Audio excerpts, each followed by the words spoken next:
ก็สวัสดีทุกคนนะครับวันนี้เดี๋ยวเราก็มาตอบคำถามกันหลายๆคำถามดูนะฮะเอ่อถ้าใครติดตามข่าวตอนนี้ก็คงจะเห็นเรื่องของประธานาธิบดีที่อิหร่านเฮลิคอปเตอร์ตกนะครับแล้วก็เสียชีวิตตอนนี้คงมีเรื่องอะไรวุ่นวายอีกพอสมควรนะครับแล้วก็ผมคิดว่ามันก็คงจะต้องมีคนมาคอมเมนต์เรื่องพวกนี้กันพอสมควรเนื่องจากว่าถ้าใครที่ติดตามข่าวแถวตะวันออกกลางทางพวกนั้นนะฮะ มันก็จะมีเรื่อง drama เรื่องหนึ่งซึ่งน่าจะเป็นเรื่องดังพอสมควรก็คือเรื่องของตำรวจวัฒนธรรมนะครับที่ถ้าเกิดว่าผู้หญิงที่แต่งกายไม่สุภาพอย่างเงี้ยแล้วไม่ได้ปิดหน้าเนี่ยอันนี้ก็จะโดนตำรวจเล่นได้นะครับหรือว่าใครที่เขาทำผิดกฎวัฒนธรรมที่เขาตั้งมานะครับซึ่ง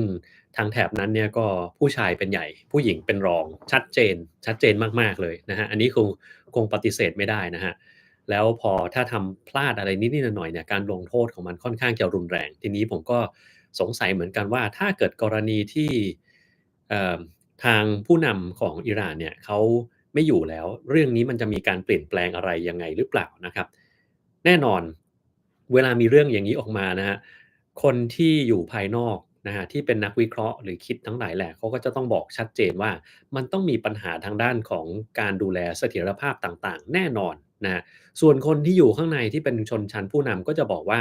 ไม่มีปัญหาหรอกการบริหารก็จะต่อเนื่องไม่ได้มีการขาดตอนแต่เดี๋ยวเราก็มาลองดูกันแล้วกันว่ามันจะออกมาเป็นในรูปแบบไหนนะครับเรื่องพวกนี้คือเรื่องการเมืองผมก็ไม่ได้ยุ่งเกี่ยวนะครับแต่ว่าผมก็จะติดตามดูว่า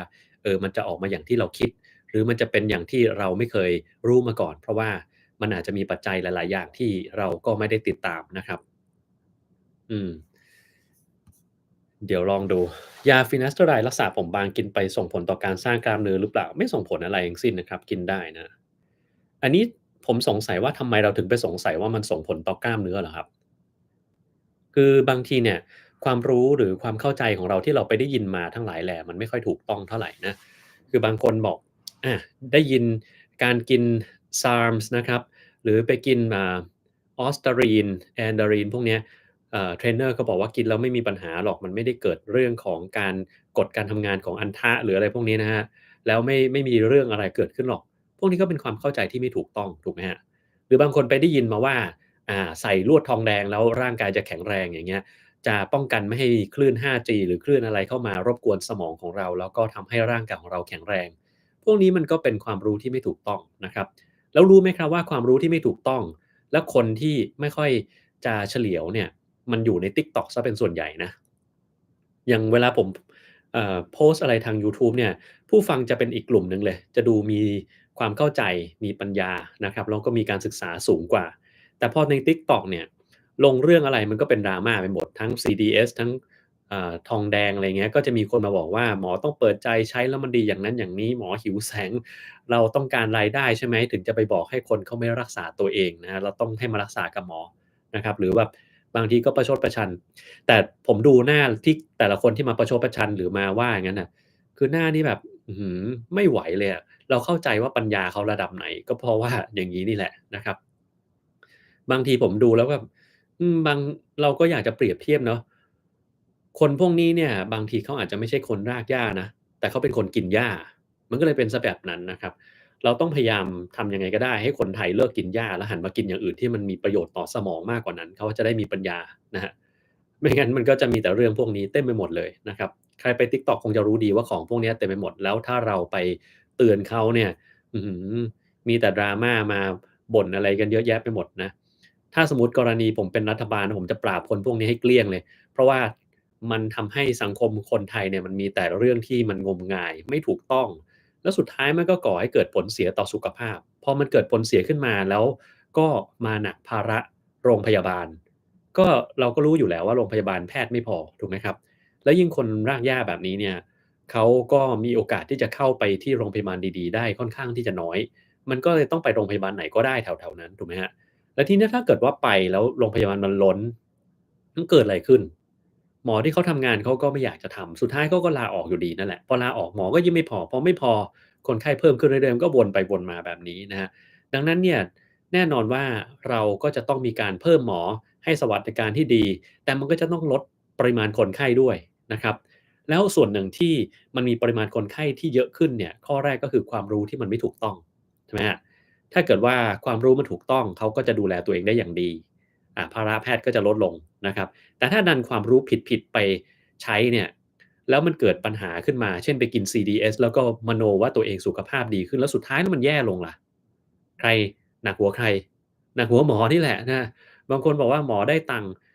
ก็ไม่รู้นะว่าเขาไปเอาความคิดนั้นมาจากไหนนะครับ คือเวลาที่เราทำงานอยู่ที่ต่างจังหวัดเนี่ยต่อให้คนไข้มันมาเยอะขึ้นเท่าไรก็แล้วแต่เราก็ไม่ได้ตังค์เพิ่มแต่อย่างใดเลยบริษัทยาก็ไม่ได้มาให้ตังค์เรานะครับทำงานหนักจะตายอยู่แล้วใช่ไหมครับโอเคแต่ถ้าเกิดว่าคุณไปโรงพยาบาลเอกชนนะครับนั่นแหละหมออะจะได้ตังค์เพิ่มขึ้นถ้าเกิดคนไข้มันเยอะขึ้นนะครับถ้าสมมุติว่าผมอยู่เอกชนใช่ไหมแล้วพวกคุณที่ไปเข้าใจเรื่องที่ไม่ถูกต้องทั้งหลายแหล่เนี่ยแล้วไปรักษาตัวเองแล้วมันเกิดเรื่องขึ้นมา แล้วคุณมาหาผมที่เอกชนนะคุณมาเลยมาเต็มๆเลยผมจะไม่ห้ามเลยแม้แต่น้อยว่าคุณไปกินเลยตามสบาย CDS อะไรก็แล้วแต่กินของคุณใส่ทองแดงอะตามสบายเลยกิน Borax เอา Silver Colloid อะตามสบายเลยนะครับแล้วป่วยแล้วค่อยมาผมก็ได้เงินเยอะขึ้นคนไข้เยอะขึ้นดีใจออกแต่ถ้าผมอยู่ต่างจังหวัดอยู่โรงพยาบาลชุมชนโรงพยาบาลศูนย์แล้วมีคนไข้แบบนี้มาเนี่ยผมจะรู้สึกว่าแย่อะมันไม่ไหวแล้วงานมันก็ล้นมือขนาดนี้แล้วยังจะมาอีกใช่ไหมเป็นการทำร้ายตัวเองชัดๆเลย ส่วนคนที่เขาขายเนี่ยมันมีอยู่2องอย่าง อย่างแรกก็คือเชื่อในสิ่งที่ตัวเองทำแล้วมันไม่ถูกต้องแต่ว่าบังเอิญมันทำกำไรได้อย่างเงี้ยก็เลยยิ่งขายใหญ่เลยนะก็มันเป็นเสียอย่างงี้ดังนั้นเนี่ยเราก็ต้องคอยช่วยกันถ้าเราเจอไอ้ของตอนนี้เราต้องถล่มมันให้เรียบไปเลยนะครับเดี๋ยวลองดูเล่าเรื่องไข้หูดับให้ฟังหน่อยผมเคยเล่าไปแล้วผมเคยทำคลิปไปแล้วนะครับเรื่องไข้หูดับพวกนี้มันเกิดจากเชื้ออันหนึ่งจากการกินหมูดิบนะ เป็นเชื้อ Streptococcus suis นะเวลาที่เรากินหมูเนี่ยแล้วเรากินไปดิบๆด้วยเหตุผลอะไรก็แล้วแต่หรือไปกินตามปิ้งย่างแล้วเราเอาตะเกียบที่คีบหมูที่ดิบๆเนี่ยมากินโดยที่ไม่ทำให้ตะเกียบมันหายมันสุกเสียก่อนนะครับคือเอาไปแช่น้ำหรือน้ำร้อนอะไรเดือดๆสักพักหนึ่งให้เศษหมูมันหายไปเสียก่อนแล้วเรากินมันดิบๆเข้าไปอย่างนั้นน่ะก็จะเกิดเชื้อพวกนี้เข้ามาทำให้เยื่อหุ้มสมองอักเสบแล้วก็มีโอกาสที่จะหูดับได้ ปัญหาของหูดับก็คือมันอาจจะเป็นถาวรได้คือไม่หายนะครับโอเคคุณก็รักษาเรื่องไข้สมองอักเสบดีขึ้นแต่ว่าพอฟื้นขึ้นมาเนี่ยหูมันอาจจะไม่ได้ยินไปเลยตลอดชีวิตก็ได้แล้วก็ไม่มีทางแก้ไขอะไรด้วยนะครับงั้นก็ต้องระวังเรื่องนี้ถ้าอยากฟังรายละเอียดก็ไปฟังคลิปเรื่องของไข้หูดับที่ผมเคยทำไปแล้วนะครับอืมสวัสดีทุกคนที่เข้ามาด้วยนะครับ เคยเห็นข่าวว่าน้ำเต้าหู้เพิ่มความเสี่ยงมะเร็งเต้านมในผู้หญิงจริงไหมครับอันเนี้ยมีคนถามผมหลายรอบแล้วนะครับคำตอบก็คือไม่จริงไม่เกี่ยวอะไรกันเลยด้วยนะครับดังนั้นเราไม่ต้องไปเข้าใจเรื่องพวกนี้เท่าไรนะเวลาที่เราไปฟังข่าวอะไรมาที่มันดูน่ากลัวเนี่ยส่วนใหญ่มันจะปลอมทั้งนั้นแหละนะครับมันจะไม่มีถูกต้องอะไรเท่าไรนะครับบางคนที่เขามาสายนี้แล้วเขาแนะนำผิดๆเขาจะบอกว่าก็น้ำเต้าหู้เนี่ยมันมีฮอร์โมนเพศหญิงนะครับ มันมี Phytoestrogen ดังนั้นเอสโตรเจนเนี่ยมันสามารถกระตุ้นมะเร็งได้นะครับเราก็ต้องอย่าไปกินคนที่เป็นมะเร็งก็อย่าไปกินน้ำเต้าหู้อะไรอย่างงี้นะครับแต่เอาเข้าจริงๆคือปริมาณฮอร์โมนในนั้นมันน้อยเสียจนกระทั่งไม่มีปัญหาไอ้ปริมาณฮอร์โมนที่จะมีปัญหาคือการกินเอสโตรเจนจากยาคุมนั่นแหละครับคือปัญหามันต้องเยอะขนาดระดับยาคุมไม่ใช่ระดับที่เราไปกินจากอาหารนะครับดังนั้นถ้าเป็นกินจากอาหารก็ไม่มีอะไรที่เราต้องกังวลนะครับ อืมใส่ลวดทองแดงนี่เกินจะเชื่อหาตรรกะไม่เจอนะครับใช่นะครับแต่พอเขาเถียงไม่ได้เขาจะบอกว่าเนี่ยใส่ตั้งนานไม่เห็นจะเป็นอะไรเลยฟ้าก็ไม่ผ่าใช่ไหมใส่แล้วก็เนี่ยแขนจากที่มันปวดตอนนี้ก็หายปวดแล้วคือคนพวกเนี้ยมันจะมีอันหนึ่งเรียกว่า placebo effect คือหลอกตัวเองแล้วคิดว่ามันดีขึ้นนะแต่คนเรามันมโนง่ายสมองคนเราหลอกง่ายๆนะครับโดยเฉพาะถ้าเกิดคนที่แบบกินหญ้าอย่างเงี้ยนะก็จะหลอกง่ายมากนะครับ คือถ้าเกิดสมมุติว่าผมเป็นหมอที่ไม่ดีสักอย่างหนึ่งนะไอ้คนพวกเนี้ยผมหลอกสบายเลยเราอยากจะได้ตังค์จากเขาใช่ไหมผมก็มีวิธีหลอกให้ได้ตังค์จากเขาง่ายๆผมจะขายทองแดงขายอะไรก็ได้นะครับแล้วก็ล้อไปตามความเชื่อเขาอะเขาเชื่ออะไรทำไปเลยดีเหมือนกันเราได้ตังค์สบายจะตายนะครับใช่ไหมแต่ผมรู้สึกว่ามันผิดมันทำร้ายคนน่ะใช่ไหมครับคนที่เขาหลงทางแล้วกำลังเดินทางไปสู่นรกอย่างเงี้ย แล้วถ้าเกิดคุณเป็นคนที่เตือนเขาได้คุณจะเตือนเขาไหมผมก็จะเตือนเขานะแต่ผมไม่มีหน้าที่ไปหยุดยั้งการเดินไปหานรกของเขานะครับดังนั้นแปลว่าถ้าผมเตือนแล้วเขายังคงเดินต่อไปเราก็ต้องปล่อยให้เขาเดินต่อไป นะครับบางคนอาจจะเป็นญาติเป็นคนรู้จักของเราคือกรรมเขาทำมาแบบนั้นมันก็เลยบดบังสายตาทำให้เขาไม่สามารถที่จะออกมาจากภาพลวงตาเหล่านั้นได้เขาก็จะรู้สึกเหมือนว่ามันดีขึ้นนะครับก็จะไปทางนั้นเรื่อยๆแล้วก็สุดท้ายก็เกิดปัญหาต่างๆขึ้นมานะเราก็ต้องปล่อยเขาไปตามแบบนั้นนั่นแหละไปเถียงกับเขามันก็ไม่มีประโยชน์อะไรขึ้นมานะครับ ตรวจ EKG สามารถบอกโรคหัวใจได้หรือเปล่าไม่ได้ครับบอกได้อย่างเดียวก็คือตอนที่คุณกำลังมีอาการถ้าเกิดว่าคุณไปตรวจตอนที่คุณไม่มีอาการแล้ว EKG ก็บอกอะไรไม่ได้ทั้งสิ้นนะครับมันบอกได้น้อยมากๆเลยอะกว่าว่าถ้าเจอว่าเรามีใจสั่นเราตรวจตอนที่ใจสั่นมันจะบอกได้ว่ามันใช่หรือไม่ใช่นะครับเรามีอาการเจ็บหน้าอกตอนที่เรากำลังเจ็บแล้วไปตรวจแล้วถ้าออกมาปกติอาการเจ็บหน้าอกเราก็เป็นจากเหตุผลอื่นไม่ใช่จากโรคหัวใจนะครับ อย่างนี้เป็นต้นดังนั้นถ้าเราสงสัยแล้วเราไปตรวจแล้วมันปกติเนี่ยสิ่งที่เราต้องทำก็คือถามหมอที่เขาตรวจนะครับว่าเขาสงสัยอะไรทำไมมันถึงปกติถ้าปกติแล้วต้องไปตรวจอะไรเพิ่มเติมอีกหรือเปล่านะครับอันนี้เป็นสิ่งที่สำคัญมากนะครับผมทานแซลมอนดิบหรือเปล่าทานครับทำไมอเมริกาต้องสร้าง lab ชีวะจะให้ทุนไปทั่วโลกทำวิจัยเพราะว่า lab ชีวะเนี่ยมันเป็นสิ่งที่สำคัญมากๆทำให้เราสามารถเรียนรู้โลกใบนี้ได้นะครับแล้วก็สามารถเข้าใจความเป็นไปนะครับถ้าเราไม่มี lab ชีวะเนี่ยคุณก็ไม่มียาที่คุณใช้อยู่ในปัจจุบันนี้ทุกตัวนะครับยาแก้ปวดยาลดไข้ยาที่รักษามะเร็งยาที่ใช้ในการรักษาเชื้อโรคต่างๆนะครับถ้าคุณไม่มี lab ชีวะคุณก็จะไม่มียาพวกนี้ดังนั้นคุณก็จะถอยกลับไปเป็น มนุษย์ถ้ำแล้วพอมันกลายเป็นมนุษย์ถ้ำคุณก็จะรู้ตัวเองแหละครับว่าจะเกิดอะไรขึ้นถ้าเกิดคุณเป็นเบาหวานคุณก็ไม่มียารักษาครับถ้าคุณเป็นมะเร็งคุณก็ต้องปล่อยตัวเองตายไปถ้าคุณเป็นโรคความดันโลหิตสูงคุณก็รักษาไม่ได้ถ้าเกิดเราปวดหลังปวดอะไรทุกอย่างก็ไม่มียานะครับนั่นแหละครับคือเป็นเหตุผลที่ต้องมี lab ชีวะขึ้นมาแล้วถามว่าทำไมต้องให้ทุนถ้าไม่ให้ทุนแล้วเขาจะทำวิจัยได้ไหมครับใช่ไหม สมมุติว่าถ้าเกิดว่าผมมีคำบอกอันหนึ่งบอกว่าเอ้ยเนี่ยคุณ SA คุณเปิดร้านขายสุกี้หน่อยใช่ไหมครับแล้วคุณ SA เนี่ยไม่มีเงินนะครับแล้วถ้าผมไม่ให้ทุนคุณเปิดร้านสุกี้ได้ไหมก็เปิดไม่ได้งั้นทำไมต้องให้ทุนน่ะก็เพื่อให้เขาทำงานวิจัยได้แล้วทำไมต้องทำงานวิจัยเพื่อที่จะให้วงการทางการแพทย์แล้วก็ความรู้ของเรามันก้าวหน้าแค่นั้นเองง่ายๆไม่ได้ยากอะไรนะครับแต่ถ้าเกิดว่ามันจะมีบางคนเนี่ยคิดว่าอเมริกาพยายามจะสร้างอาวุธชีวภาพหรือแหล่งเพาะเชื้อโรคอะไรบางอย่างเพื่อผลประโยชน์ทางธุรกิจคนเหล่านี้เนี่ยผมมองว่าเขาอะกินหญ้าชัด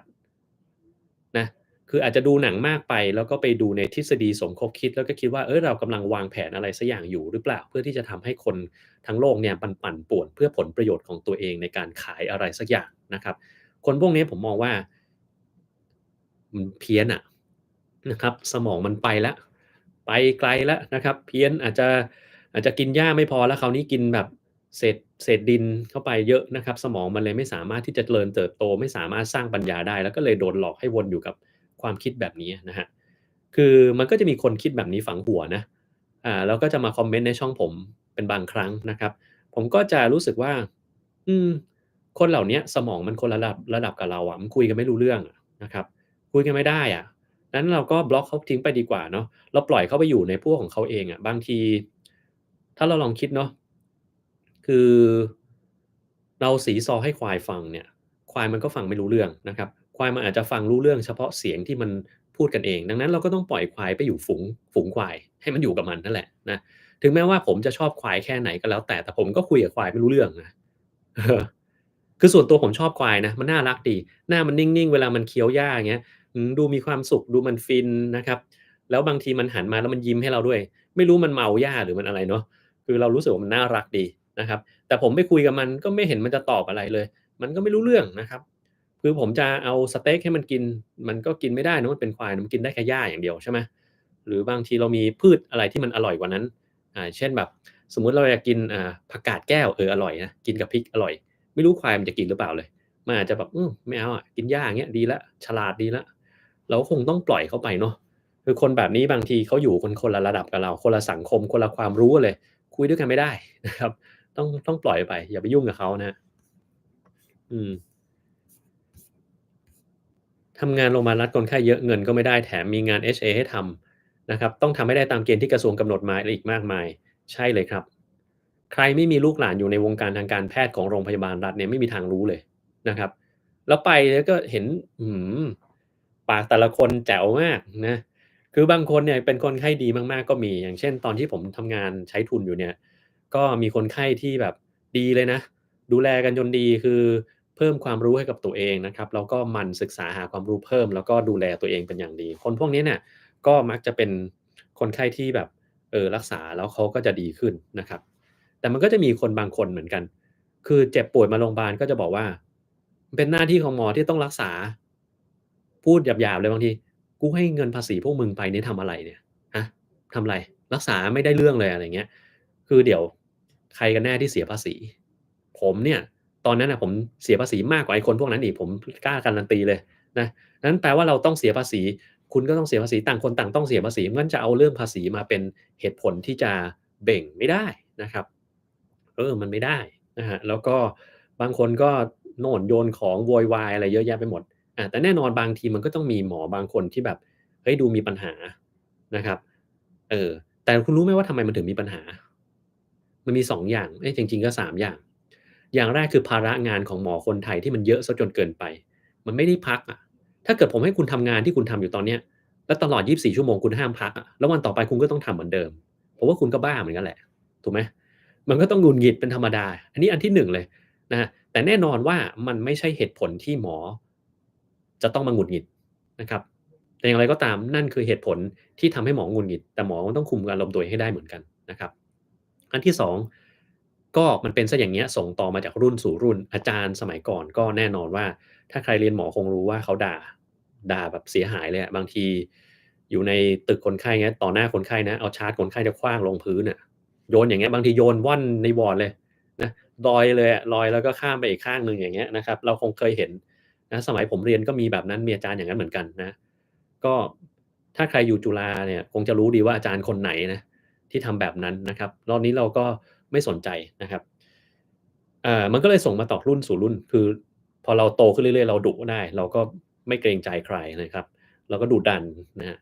ก็เป็นสาเหตุหนึ่งซึ่งทำให้หมอบางคนเป็นแบบนั้นนะก็มันไม่ดีนะเราก็ต้องอย่าไปทำแบบนั้นนะไม่ใช่ว่าเขาทำได้เราต่อมาเราเป็นอาจารย์เราทำมั่งมันก็ไม่สมควรถูกไหมครับเออ แล้วก็พอมันเป็นแบบนี้ปุ๊บเนี่ยก็จะเกิด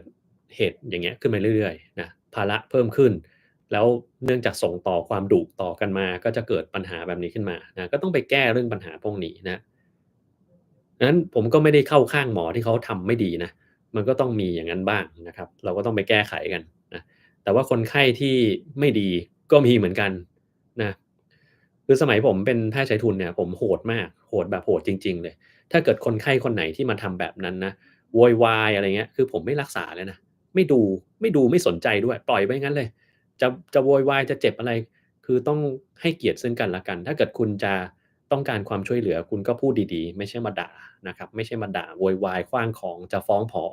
ผมก็บอกว่าถ้าคุณจะรายงานฟ้องผอคุณทำตามสบายเลยนะคุณจะฟ้องคุณก็ไปฟ้องเลยตอนนี้เลยนะคุณอยากจะตามผอคุณไปหาเอาเองแล้วกันตอนนี้ตี3อะไรเงี้ยนะครับ ตามสบายผมก็ไม่สนใจก็ปล่อยทิ้งไว้ตรงนั้นนะครับคือคนเรามันต้องเคารพซึ่งกันและกันเราก็เข้าใจว่าเขาเจ็บเขาป่วยอยู่นะครับแต่ว่ามันก็ต้องมีขอบเขตนะนะขอบเขตของผมคือเมื่อไหร่ก็แล้วแต่ที่โวยวายขว้างของทำร้ายคน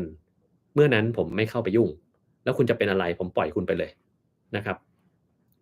เอาให้คุณหัวใจหยุดเต้นก่อนแล้วผมจะเข้าไปปั๊มอันนั้นอีกเรื่องหนึ่งแต่ถ้ามาโวยวายโยนของไม่ได้แล้วเราไม่สนใจนะเราปล่อยทันทีแล้วผมก็ไม่ยุ่งกับมันด้วยเดินหนีเลยนะครับแล้วหมอที่โรงพยาบาลพวกนั้นน่ะอื้อฮือหนักนะดูแลคนไข้ยังต้องเขียนงานให้ดีอีกต่างหากทำงานราษฎร์มีงานหลวงมีงานอะไรงอกเงยเต็มไปหมดนะครับก็เหมือนครูนะครับครูที่ทำงานนี่แหละปกติครูควรจะมีหน้าที่แค่สอนนักเรียนถูกไหมครับ แต่มันมีงานงอกอย่างอื่นเช่นต้องมีงานประเมินใช่ไหมครับงานที่ได้รับคำสั่งมาเราเป็นครูเวรเราต้องอยู่เวรใช่ไหมครับเราต้องทำเรื่องของคุณภาพนะมีกิจกรรมมีอะไรอีกเยอะแยะไปหมดซึ่งมันไม่ใช่ของงานของครูเลยนะก็จะงานหนักขึ้นมาแบบเนี้ยทำให้สามารถทำงาน ได้ไม่ตรงกับสายที่ตัวเองเรียนมาก็จะเป็นเรื่องขึ้นมานะครับอืมเข้ามาทักทายไม่ถามอะไรเพราะไม่ใช่สมาชิกวันนี้เราไม่ได้ให้สมาชิกถามได้เพียงอย่างเดียวนะครับมันจะเป็นแค่บางวันที่ผมจะให้สมาชิกถามได้เพราะว่าถ้าเป็นวันพวกนั้นเนี่ยคนที่ไม่ใช่สมาชิกก็จะคอมเมนต์อะไรไม่ได้เลยนะครับเช่นเมื่อวานเป็นต้นนะครับอืมกินน้ำเต้าหู้ทุกวันผิวสวยก็ดีนะครับมันอร่อยดี ทานทุเรียนทำให้ไขมันสูงไหมครับไขมันสูงได้ครับยูริกในเลือดสูงแต่ไม่เป็นเกาต์มีวิธีลดยูริกในเลือดไหมครับก็อย่าไปทานอาหารที่มันมียูริกสูงนะครับอาหารยูริกคืออะไรบ้างพวกเครื่องในทั้งหลายแหล่นี่แหละที่มันเยอะนะครับก็ต้องพยายามเลี่ยงมันซะนอกนั้นการออกกำลังกายนี่แน่นอนช่วยได้อยู่แล้วการดื่มน้ำเพียงพอก็ช่วยได้อยู่แล้วนะครับคนไข้ที่มีพยาธิอยู่ในตัวไม่แล้วต้องกินยาถ่ายไหมครับแปลว่าอะไรเนี่ยคนเรามีพยาธิอยู่ในตัวไม่ แล้วต้องกินยาถ่ายไหมครับไม่รู้แปลว่าอะไรเหมือนกันนะแต่ถ้าเรามีพยาธิอยู่ในตัวแล้วควรจะกำจัดมันออกไปนะครับเราไม่ค่อยชอบให้มันมาอยู่ในตัวเพราะว่ามันก็จะแย่งสารอาหารของเรานี่แหละนะครับไปเรื่อยๆเราก็ไม่ค่อยชอบมันแต่คุณรู้อะไรไหมมันมีวิธีในการใช้พยาธิรักษาโรคเหมือนกันงงอะสิเราจะเอาพยาธิมาทำไมในร่างกายเรานะมันมีอย่างงี้มันมีโรคที่เกิดลำไส้อักเสบเรื้อรังอย่างหนึ่งนะครับ ชื่อว่า Crohn disease หรือบางทีเป็นโรค inflammatory bowel disease นะครับคือ ulcerative colitis พวกเนี้ยนะฮะมีการอักเสบของลำไส้ตลอดเวลาคุณรู้ไหมว่ามีการทดลองแล้วมันได้ผลซะด้วยคือมีคนไปเจอว่าเอ๊ะทำไมพยาธิเนี่ยมันถึงอยู่ในลำไส้ของเราได้เยอะแยะเจริญเติบโตออกลูกออกหลานแล้วมันทำไมไม่ตายระบบร่างกายไม่ทำอะไรมันเลยเหรอนะครับปรากฏว่าพยาธิเนี่ยมันสามารถที่จะกดไม่ให้ภูมิต้านทานของเราทำงานได้คือมันต่อ เรามีภูมิของเราเนี่ยไปจัดการต่อสู้กับมันแต่พยาธิมันก็สู้กลับนะมันยับยั้งการทำงานของระบบภูมิต้านทานในลำไส้ของเราทีนี้มันก็เป็นเรื่องไม่ดีถูกไหมครับเพราะว่ามันก็ทำให้มันอยู่ตรงนั้นในลำไส้เราแต่มันมีคนดันไปคิดอ้าวแล้วถ้าเกิดว่าภูมิต้านทานของเราเนี่ยมันทำงานมากจนเกินไปล่ะเช่นลำไส้อักเสบเรื้อรังล่ะถ้าเราเอาพยาธิมันอยู่ในนั้นมันจะช่วยได้ไหม แล้วมันก็มีคนทำวิจัยจริงๆแล้วมันได้ผลก็คือเอาไข่พยาธิ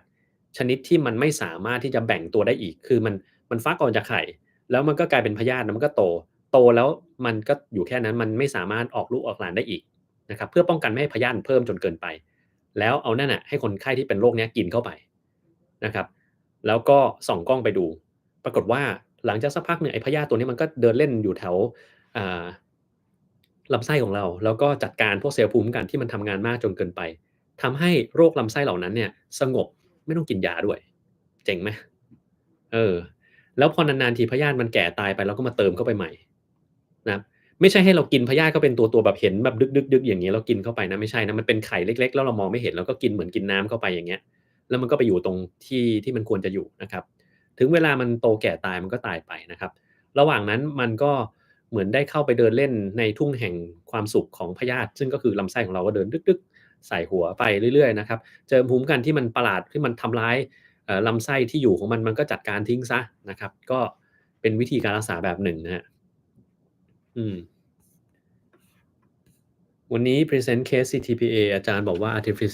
artery phase ต้องสแกนบนล่างผมพยายามอธิบายคอนทราสต์จะจางกว่าสแกนล่างขึ้นบนคิดถูกหรือเปล่าผมไม่เข้าใจเหมือนกันว่าเราหมายความว่ายังไงสแกนบนลงล่างสแกนล่างขึ้นบน มันก็ไม่ต่างกันเท่าไรเนาะคือสำหรับผมมันไม่ต่างกันเลยเพราะว่า CTPA เนี่ยเครื่องมันเร็วมากอยู่แล้วอะมันใช้เวลาเป็นวินาทีอะมันยังไงก็ไม่ได้เกิดอะไรอยู่แล้วล่างขึ้นบนบนลงล่างก็ได้เหมือนกันนั่นแหละนะครับแต่ว่าเขาอาจจะคิดว่าเลือดที่เราฉีดเข้าไปเนี่ยมันมาจากไหนนะครับเวลาที่เราฉีดคอนทราสต์หรือสารทึบรังสีเราฉีดเข้าเส้นเลือดดำที่แขนใช่ไหมครับแล้วต้องเป็นเส้นเลือดดำที่แขนที่เราใส่เข็มอันใหญ่เข้าไปพอสมควรนะครับพอฉีดเข้าไปปุ๊บมันไปไหนมันขึ้นมาตรงนี้ก่อนเลย สมมุติเราฉีดแขนข้างซ้ายมันก็วิ่งมาแล้วมันขึ้นตรงนี้ก่อนใช่ไหมครับแล้วพอมันขึ้นตรงนี้ปุ๊บเราก็ลงไปที่หัวใจหลังจากนั้นถึงจะกระจายออกไปข้างนอกดังนั้นเนี่ยเขาเลยคิดว่าถ้าเกิดว่ารังสีมันวิ่งจากตรงนี้แล้วมันลงไปข้างล่างถ้าเราสแกนจากบนลงล่างมันก็คือตามความทึบรังสีมันก็อาจจะทำให้มันชัดกว่าก็ได้แต่ถ้าเราจากล่างขึ้นบนคือตอนที่เราฉีดเข้าไปเนี่ยมันยังอยู่ตรงนี้อยู่เลยแล้วเราสแกนจากล่างมันก็อาจจะไม่เห็นอะไรก็ได้นะครับ อาจารย์ก็อาจจะหมายความอย่างนั้นนะครับแต่สำหรับผมเนี่ยล่างขึ้นบนลงล่างถ้ามันเร็วมากๆไม่ค่อยเกิดอะไรขึ้นมาหรอกนะครับส่วนใหญ่เราฉีดเข้าไปก่อนแล้วสแกนทันทีตอนที่ฉีดก็อาจจะได้แต่ถ้าเกิดว่าเราฉีดพร้อมสแกนเนี่ยจากบนลงล่างน่าจะตามตรรกะนะมันน่าจะดีกว่านะครับไทเทเนียมออกไซด์ในวิตามินหรืออาหารเสริมอันตรายจริงหรือเปล่าครับไม่ได้อันตรายอะไรครับ Gabapentin Tizanidine ทานติดต่อกันนานแค่ไหนจะมีผลต่อไตผลมากน้อยเพียงใดทั้ง2ตัวไม่มีผลต่อไตนะไม่มีผลต่อไตแต่ถ้าไตเสื่อมแล้วกินไอ้2ตัวเนี้ยจะมีปัญหาคือยา2ตัวเนี้ยมันจะขับทางไตได้ส่วนหนึ่งนะครับแล้วถ้าไตมันเสียแล้วมันขับไม่ได้มันก็จะทำให้มันคั่งในร่างกายแล้วก็เกิดพิษของมันขึ้นมานะครับดังนั้นเราต้องดูด้วยว่าไตเรามีปัญหาหรือเปล่าถ้าไตมีปัญหาไม่ใช่เพราะยา2ตัวนี้คุณไปหาอย่างอื่นก่อนนะครับ ส่วนยา2ตัวนี้ถ้าคุณมีโรคไตคุณก็อาจจะต้องลดขนาดลงมานะครับ2ตัวนี้เนี่ยมันมีปัญหาต่อสมองนะคือในบางคนจะรู้สึกเพี้ยนน่ะเพี้ยนแล้วก็เบลอหรือบางคนก็จะมีการเคลื่อนไหวที่ผิดปกติประหลาดๆขึ้นมาพูดไม่รู้เรื่องอะไรอย่างเงี้ยนะครับอันนั้นคือกรณีที่มันเยอะจนเกินไปในร่างกายนะครับ ทานข้าวเสร็จไม่ถึงครึ่งชั่วโมงรู้สึกอยากถ่ายทันทีเรากินอาหารเสียหรือเปล่าไม่ได้ผิดปกติอะไรบางคนก็เป็นแบบนั้นนะครับบางคนกินปุ๊บถ่ายปั๊บเลยนะครับเป็นเรื่องธรรมดาของคนคนนั้นนะครับแล้วเราก็ไม่ต้องทำอะไรด้วยนะครับอืม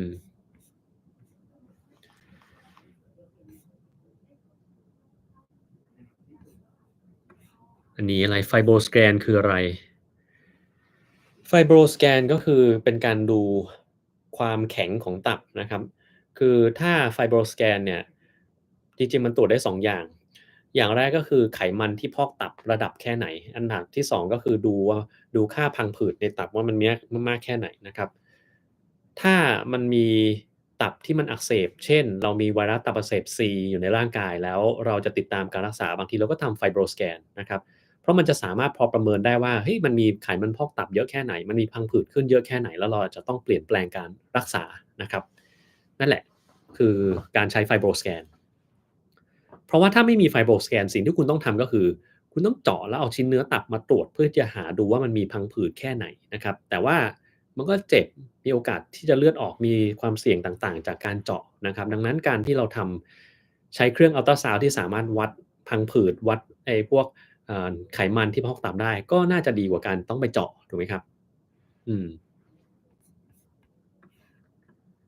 อุตสาหกรรมทางการแพทย์ในอนาคตอย่างไรประเทศไทยในประเทศสังคมผู้สูงอายุแต่ยังเป็นประเทศกำลังพัฒนาจะเกิดปัญหาอะไรบ้างในมุมมองของแพทย์ที่อยู่ต่างประเทศมองเข้ามาสังคมของประเทศไทยเนี่ยมันแบ่งเป็น2ชนชั้นจริงๆก็3เนาะคนที่รวยมากพวกนี้ไม่ค่อยมีปัญหาอะไรแต่ก็จะโดนหลอกง่ายเหมือนกันคือหลอกให้ไปใช้ผลิตภัณฑ์ต่างๆซึ่งมันยังไม่มีการรับรองแต่ว่ามันแบบคนเขาชอบกันน่ะเออเขาชอบเพราะว่าข้าพเจ้ามีตังค์ข้าอยากจะทำ Chelation อยากจะฉีด Stem Cell อยากจะไปใช้วิธีแปลกๆอะไรอย่างเงี้ยนะครับคนที่เขารวยมากๆก็จะมีปัญหาตรงนี้ส่วนหนึ่งนะครับ คนที่รวยปานกลางเวลาเจ็บป่วยอะไรขึ้นมาเนี่ยเขาก็จะลำบากหน่อยนะครับคือคนที่ต้องมีประกันนะครับส่วนคนที่เป็นปัญหาจริงๆอะคือคนรากหญ้าที่มีรายได้น้อยแล้วมันชักจะเยอะขึ้นทุกวันด้วยเนื่องจากว่าปัจจุบันค่าครองชีพมันก็สูงขึ้น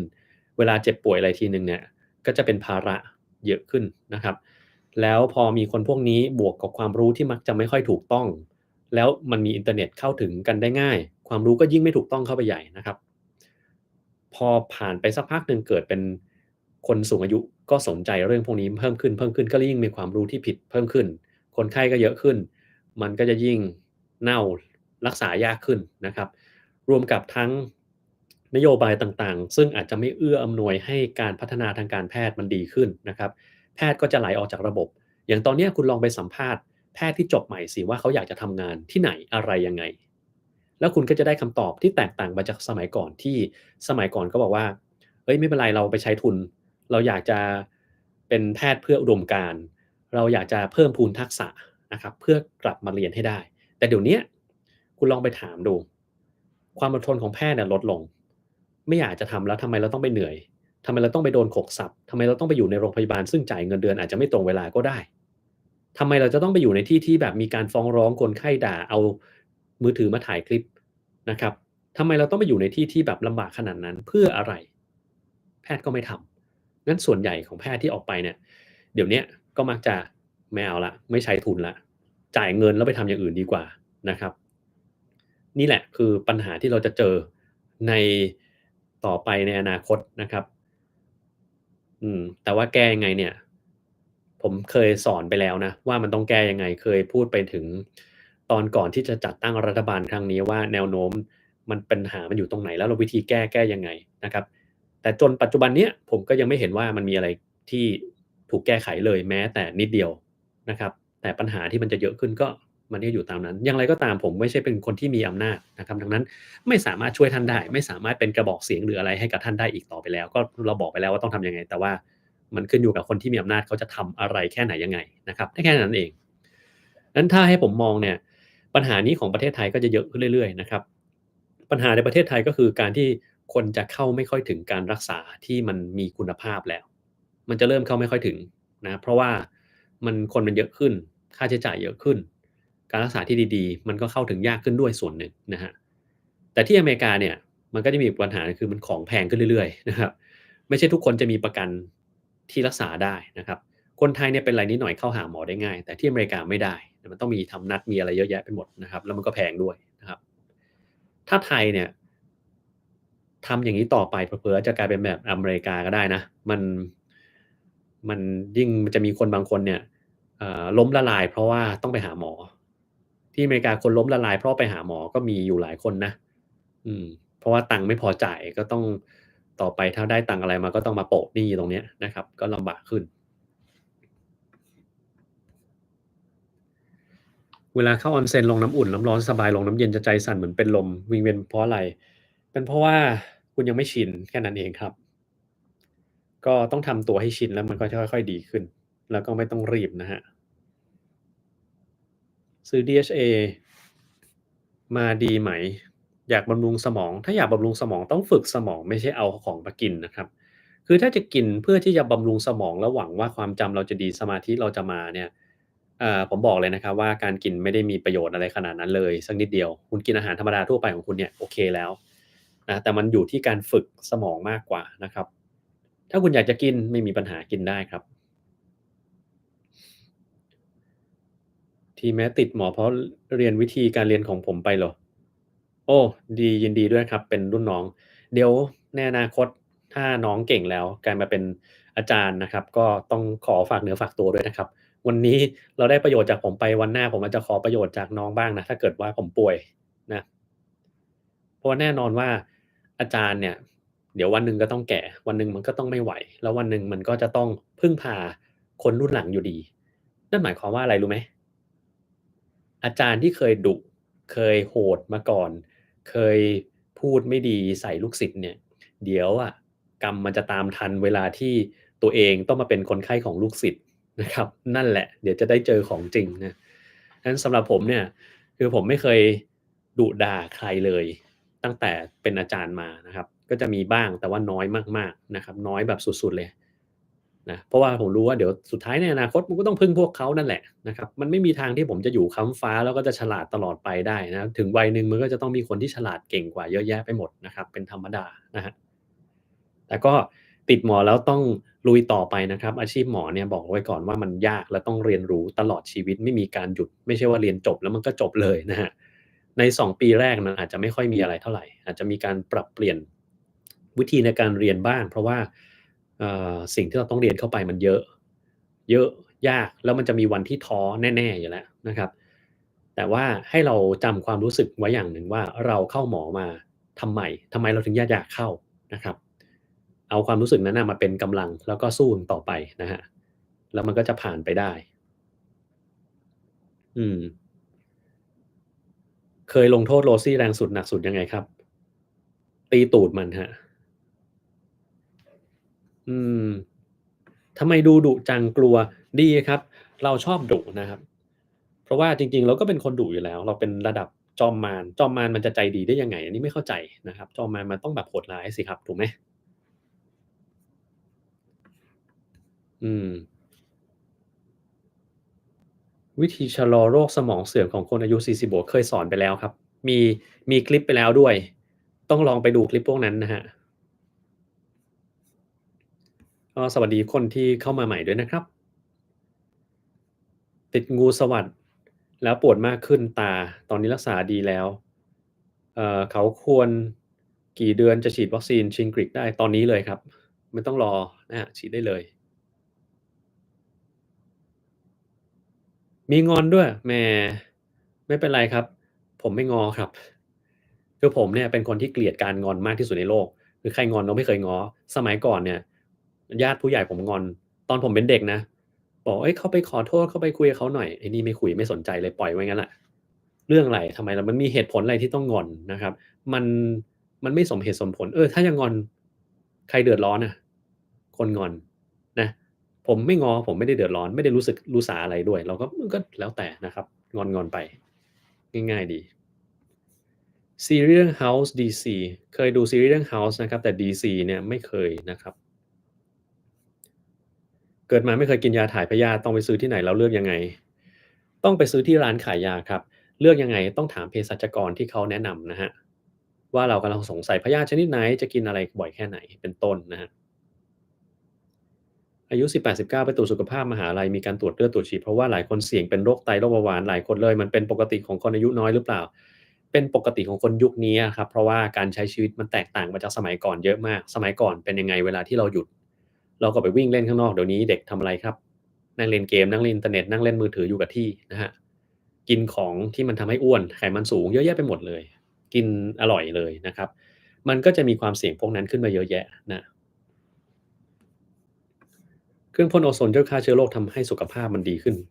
อันนี้ไม่น่าใช่นะเครื่องพ่นโอโซนเนี่ยมันทำให้สุขภาพแย่ลงไม่ใช่สุขภาพดีขึ้นนะครับมาฟังก่อนว่าทำไมโอโซนหรือออกซิเจน3โมเลกุลต่อกันเนี่ยมันเป็นสารพิษมันคือสารพิษคุณหายใจเข้าไปไม่ได้นะครับถ้าหายใจเข้าไปปุ๊บเนี่ยมันจะทำลายปอดทำลายหลอดลมทุกอย่างหมดเลยดังนั้นถ้าเกิดคุณมีเครื่องโอโซนอยู่ที่บ้านคุณเปิดเสร็จแล้วเนี่ย ให้ทิ้งห้องนั้นไว้อย่างน้อย2ชั่วโมงอย่าไปยุ่งกับมันนะครับถ้าเป็นไปได้เปิดให้ลมมันถ่ายเทซะไอโอโซนมันจะได้หายออกไปจากบ้านนะครับแล้วถึงเข้าไปถ้าเกิดคุณเปิดแล้วคุณเข้าไปอยู่ตรงนั้นเลยนี่แหละครับเดี๋ยวได้เสร็จแน่นอนบางคนหายใจโอโซนเข้าไปก็จะมีเจ็บแน่นหน้าอกหายใจไม่ออกบางคนก็จะมีอาการรุนแรงกว่านั้นถ้าสูดเข้าไปเยอะๆคราวนี้ได้ม่องเท่งแน่นอนไปโรงพยาบาลใส่ท่อช่วยหายใจปอดอักเสบเลยครับนั้นโอโซนไม่ใช่ของที่ควรสูดเข้าไปนะครับ แล้วคำพูดที่ติดปากหลายๆคนก็คืออากาศบริสุทธิ์เราขอไปสูดโอโซนอย่าพูดเลยครับมันไม่ถูกต้องโอโซนไม่ควรสูดเข้าไปในร่างกายมันเป็นพิษนะครับกินอาหารเครื่องดื่มเปรี้ยวๆไม่ดีกับร่างกายหรือเปล่าทำให้กรดเพิ่มในร่างกายในการร่างกายต้องเหนื่อยปรับสมดุลไม่มีครับกินได้ไม่ต้องสนใจอะไรขนาดนั้นคือเราไม่ต้องกลัวเลือดมันจะเป็นกรดปรับสมดุลไม่ได้หรือว่าร่างกายมันจะเหนื่อยหรือไตมันจะพังนะครับคุณกินได้ไม่มีปัญหานะครับ ไตเลือดร่างกายมันปรับของมันได้ตามธรรมดาอยู่แล้วมันไม่ได้ต้องเหนื่อยอะไรนะครับยกเว้นว่าร่างกายไตคุณมันเสียไปแล้วนะครับส่วนคนที่แบบบอกว่าอยากจะขอไปกินโซดามิ้นท์ใช่ไหมอยากจะกินโซดามิ้นท์เข้าไปเยอะๆมันจะช่วยโน่นช่วยนี่เยอะแยะไปหมดไม่ได้ช่วยขนาดนั้นนะครับไม่ได้ช่วยชะลอเรื่องไตเสื่อมอะไรแต่อย่างใดเลยคุณเอางานวิจัยมาสิว่าโซดามิ้นท์หรือการทำให้เลือดมันเป็นด่างด้วยการกินด่างเข้าไปเยอะๆในร่างกายเนี่ยมันทำให้ไตมันดีขึ้นจริงหรือเปล่า มีงานวิจัยตรงไหนสนับสนุนบ้าง แต่ผมเห็นว่าเวชศาสตร์ชะลอวัยเนี่ยเขาก็จะชอบเอาตัวเนี้ยมาชูโรงแล้วก็ใน TikTok ทำเยอะแยะถามว่าคุณจะทำได้หรือเปล่ามันก็ทำได้แหละมันไม่ได้อันตรายอะไรขนาดนั้นแต่มีข้อแม้อย่างหนึ่งคุณต้องเข้าใจด้วยว่าไอ้โซดามินท์เนี่ยมันคือโซเดียมไบคาร์บอเนตแปลว่ามันมีโซเดียมบวกไบคาร์บอเนตแปลว่ามันมีโซเดียมอยู่ในนั้นโซเดียมวันๆหนึ่งคุณควรจะกินแค่ไหน ถ้าคุณกินให้มันน้อยกว่า2กรัมต่อวันจะดีมาก แต่คนส่วนใหญ่เนี่ยจะกินประมาณ5-8กรัมต่อวันจากอาหารทั่วไปที่กินอยู่แล้ว แล้วถ้าเกิดคุณเพิ่มโซดามินซึ่งมีโซเดียมในนั้นล่ะคุณจะได้เข้าไปกี่กรัมเออนะครับผมไม่รู้ว่าโซดามินที่ประเทศไทยเนี่ยมันเม็ดละกี่มิลลิกรัมอยู่ในนั้นนะแต่ที่อเมริกาเนี่ย650มิลลิกรัมอืม650มิลลิกรัมนะอีกนิดเดียวก็1กรัมแล้วคุณกินเข้าไปวันละ2-3เม็ดก็วันหนึ่งก็เกินเรียบร้อยแล้วโซเดียมนะไม่ได้แปลกใจอะไรเลย ดังนั้นก็ต้องระวังภาวะโซเดียมเกินซึ่งมันจะทำให้เกิดความดันโลหิตสูงเกิดการดึงน้ำไว้ในร่างกายนะครับดังนั้นก็ต้องระวังตรงนี้โซเดียมสูงความดันสูงเป็นยังไงไตเสีย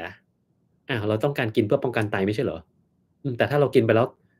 มีโอกาสไตเสียด้วยป้องกันไตด้วยพร้อมกันถ้ามันจะป้องกันได้นะมันหักล้างกันไม่เกิดอะไรขึ้นก็ไม่ต้องกินตั้งแต่แรกไม่ดีกว่าเหรอถูกไหมครับอืมแต่ไม่เป็นไรนะถ้าเกิดว่าใครอยากจะกินอันนี้ก็แล้วแต่นะครับถ้าเกิดว่าหมอคนไหนที่มาบอกท่านว่าเชื่อมากๆแล้วกินเข้าไปได้ไม่เป็นอะไรก็ตามสบายนะครับแต่ถ้าถามผมก็ไม่กินนะครับทำ CT สแกนแบบฉีดสีในคนฟอกไตควรระวังเรื่องไหนบ้างปีหนึ่งควรทำให้เกิดกี่ครั้งถ้าคนที่ฟอกไตอยู่แล้วฉีดสีเข้าไปก็ไม่ได้เกิดอะไรขึ้นครับเพราะว่ามันก็ฟอกทิ้งไปอยู่ดีนะครับตัวสีเนี่ยมันไม่ได้มีอะไรเลยนะครับอืมแต่คนที่ยังไม่ฟอกไตแล้วไตมันเสียอยู่แล้วเนี่ยก็ต้องระวังมากเพราะว่าฉีดเข้าไปปุ๊บไตวายทันทีก็ได้นะครับ อย่างไรก็ตามสิ่งที่ต้องระวังเนี่ยไม่ใช่ CT สแกนกับฉีดสีมากกว่าสิ่งที่ต้องระวังก็คือทำ MRI แบบฉีดสีชนิดที่เราเรียกว่า Gadolinium Enhanced นะครับเพราะว่ามันมีโอกาสที่จะทำให้เกิดภาวะหนึ่งก็คือหนังมันจะแข็งขึ้นมาทั้งร่างกายนะครับอืมชื่อว่า Systemic Nephrosclerosis นะครับหรือบางคนจะแบบ Nephrogenic Systemic Sclerosis อะไรสักอย่างก็ได้แล้วแต่จะเรียกว่าอะไรนะแล้วแต่ชอบอันนั้นต้องระวังแล้ววิธีแก้ไขคืออาจจะต้องทำแล้วไปล้างไตทันทีเพื่อที่จะเอาไอ้สีเนี่ยออกไปจากร่างกายหรืออาจจะต้องใช้contrast หรือสีอย่างอื่นที่มันไม่มีผลตัวนี้นะครับผมก็ไม่ได้อยู่วงการนี้ผมก็จำไม่ได้แต่ที่อเมริกามันมีให้เลือกอยู่นะชื่อ Ferrous อะไรสักอย่างนี่แหละที่ฉีดเข้าไปแล้วมันไม่มีปัญหาแบบนี้นะครับ การจิบน้ำคุมอาหารจะลดพุงหมาน้อยได้ไหมพุงหมาน้อยหรือพุงคนน้อยนะครับคือถ้าเกิดคุมอาหารแน่นอนมันก็ต้องคุมได้อยู่แล้วแต่มันจะเป็นบริเวณพุงที่มันหายไปยากที่สุดเท่านั้นเองนะครับดังนั้นก็ต้องให้บริเวณอื่นมันหายไปก่อนแล้วไอ้เนี่ยจะเป็นตัวสุดท้ายที่หายไปนะครับกินกาบาเพนติน300มิลลิกรัมวันละ10เม็ดไม่ดีขึ้นเลยเดินไปไหนก็ไม่ได้ติดเตียงทรมานสุดๆเงินทองไม่มีอยู่อยากกินยานอนหลับไปเลยค่ะอืม ถ้ากินแล้วมันไม่ดีเนี่ยมันต้องไปตรวจนะครับว่ามันมีอะไรที่ทำให้มันไม่ดีไหมบางทีเราต้องผ่าตัดแก้ไขอะไรบางอย่างนะครับถ้าไม่มีอะไรที่มันทำให้ดีขึ้นเนี่ยเงินทองไม่มีสิ่งที่เราต้องทำก็คือไปที่30 บาทอันดับแรกเลยแล้วก็ที่สำคัญที่สุดนะอธิบายอาการตัวเองให้ได้มันเป๊ะที่สุดถ้าเราอธิบายวนไปวนมาโอ้มันปวดมาหลายวันไปหาหมอโน่นก็ไม่หายหาหมอนี่ก็ไม่หายกินนี่ก็เยอะนะครับทำโน่นไม่ได้ทำนี่ก็ไม่ได้ คือมันไม่ใช่อาการที่มีสาระครับคุณไปถึงคุณต้องบอกว่าดิฉันปวดบริเวณหลังส่วนล่างด้านซ้ายเป็นมาทั้งหมด10เดือนตอนแรกกินยาแก้ปวดธรรมดาเช่น Ibuprofen แล้วมันไม่หายหมอปรับยาให้เป็น Gabapentin เพราะว่าคิดว่าน่าจะเป็นจากการปวดเส้นประสาทตอนนี้กินไปขนาดนี้แล้วมันยังไม่มีอาการที่ดีขึ้นตอนนี้เริ่มมีอาการแขนขาอ่อนแรงเริ่มมีอาการชาการขับถ่ายปัสสาวะก็เริ่มมีปัญหาเนี่ยถ้าคุณเล่าแบบนี้นะหมอเขาจะอ๋อว่ะต้องทำอย่างงี้ๆเรียบร้อยเลย แต่คนส่วนใหญ่มาแล้วก็เล่าออกทุ่งไปไหนก็ไม่รู้นะครับทำให้มันจับใจความไม่ได้พอจับใจความไม่ได้แล้วหมอก็ยุ่งๆอยู่โดยเฉพาะหมอ30บาทยุ่งๆอยู่ไม่มีเวลาก็จะเอายาแก้ปวดเพิ่มยาไปแล้วกันเอานี่ไปกินนั่นๆไปกินสุดท้ายมันก็ไม่หายอยู่ดีนะครับอืมแล้วถ้าเราไปถึงหาหมอแล้วเราเป็นคนที่พูดมากอย่างเงี้ยพูดเรื่อยพูดๆๆๆอย่างเงี้ยอันนี้แหละมีแนวโน้มว่าจะมีปัญหาเพราะว่าถ้าหมอเขาไม่มีเวลาฟังเนี่ยเขาจะเลือกแต่ไอ้สิ่งที่มันสำคัญมาใช้ในการตัดสินใจแต่ถ้าเกิดคุณพูดมา10อย่างแล้วมันมีสำคัญแค่2อย่างไอ้8อย่างเนี่ยไม่สำคัญในการวินิจฉัยเนี่ยมันจะทำให้หมอหมดเวลาถามคุณไปแล้วหมอก็จะไม่ถามอะไรเขาจะจ่ายยาเลยนะครับทำไมผมรู้เพราะว่าผมก็เคยทำแบบนั้นนะ เวลาคนไข้มาทีหนึ่งก็จะบอกว่าทุกอย่างที่เขาเป็นเนี่ยมันสำคัญทุกอย่างก็จะพูดแบบน้ำท่วมทุ่งแล้วแบบหยุดพูดก็ไม่ได้นะคนพวกนี้ผมจะไม่พูดด้วยผมจะฟังเฉพาะไอ้สิ่งที่สำคัญแล้วเอาตรงนั้นน่ะมาต่อกันแล้วมันได้อะไรขึ้นมาแค่นั้นแหละจัดการการรักษาไปเลยนะครับแต่เมื่อไหร่ก็แล้วแต่ที่คนไข้แบบคนมานิ่งๆอย่างเงี้ยแล้วไม่ค่อยพูดแล้วผมจะเลือกถามเป็นคำถามที่สำคัญแล้วจะสามารถอ้อคุณเป็นอันนี้แล้วเราทำได้แก้ไขได้นั้นข้อมูลที่เราให้หมอเนี่ยสำคัญอยู่นะครับ เอไอมีความคิดสร้างสรรค์เหมือนมนุษย์ได้ไหมครับได้ครับพ่อเจาะคอแล้วเมื่อต้นเดือนนานแค่ไหนถึงจะพูดออกเสียงได้เมื่อไหร่ก็แล้วแต่ที่คุณเอานิ้วไปอุดแล้วให้พ่อเขาออกเสียงมันก็จะสามารถทำได้ยกเว้นถ้าสายเสียงมีปัญหามันก็จะออกเสียงไม่ได้นะครับกินเวย์แต่ใส่น้ำน้อยไตทำงานไหมครับ ไตทำงานครับ PSA ที่ 6.8 มากกว่า 4 ถือว่าโอกาสเป็นมะเร็งต่อมลูกหมากไหมครับ PSA ลดได้อย่างไรบ้าง เราต้องไปดูก่อนว่าปกติเราไม่ตรวจ PSA นะ ยกเว้นกรณีเดียวคือคนไข้รับได้ว่าถ้ามันสูงขึ้นมาแล้วเราต้องสงสัยโรคอะไรบ้างนะครับ มันไม่มีทางลดนะครับ ยกเว้นถ้าเกิดว่ามันเป็นจากต่อมลูกหมากโต มีการติดเชื้อที่ทางเดินปัสสาวะเนี่ยมันอาจจะสูง ก็ต้องไปแก้ไขตรงนั้นมันถึงจะลดลงมานะครับ แล้วมันจะมีโอกาสเป็นมะเร็งไหม ก็คือมีนะครับ PSA สูงมันก็มีทั้งนั้น แต่ถามว่าเราต้องทำอะไรกับมะเร็งต่อมลูกหมากหรือเปล่า ไม่เสมอไป บางทีมันอยู่กับเราไปตลอดชีวิต แต่มันไม่ได้ทำให้เรามีปัญหาอะไรนะครับ แต่ถ้าเราดันไปตรวจแล้วมันเจอ มันก็ต้องทำต่อแล้วครับ คือต้องไปเอาอัลตราซาวด์ต่อมลูกหมากดูซิว่ามันมีมะเร็งอยู่ตรงไหน ถ้ามันมีตรงไหนเราก็ต้องไปตัดมันออกมาตรวจดูว่ามันแค่ไหนยังไงบ้างนะครับ นี่คือข้อเสียของการตรวจ PSA นะ มันจะทำให้คุณกลุ้มใจ กังวลใจ แล้วก็ต้องไปทำอะไรเพิ่มเติม บางทีทำอะไรเพิ่มเติมก็จะเจ็บตัว มีผลข้างเคียงจากการไปทำอะไรเพิ่มเติม แล้วมันก็อาจจะทำให้คุณยิ่งไม่สบายใจเข้าไปใหญ่ก็ได้นะครับ ดังนั้นโดยทั่วไปก่อนที่เราจะตรวจ PSA นะครับผมจะถามคนไข้ก่อนเลยว่าเฮ้ยเราแน่ใจนะว่าจะตรวจเพราะว่าถ้าจะตรวจมันจะตามมาด้วยความกังวลอย่างเงี้ยเยอะแยะไปหมดคุณรับได้หรือเปล่าถ้าคุณรับได้ผมตรวจให้ถ้าคุณรับไม่ได้ไม่ตรวจนะครับเพราะว่าเรารู้ว่าคนส่วนใหญ่ที่มีมะเร็งต่อมลูกหมากเนี่ยไม่ได้ตายเพราะว่ามะเร็งต่อมลูกหมากแต่ตายเพราะอย่างอื่นนะฮะตายเพราะอย่างอื่น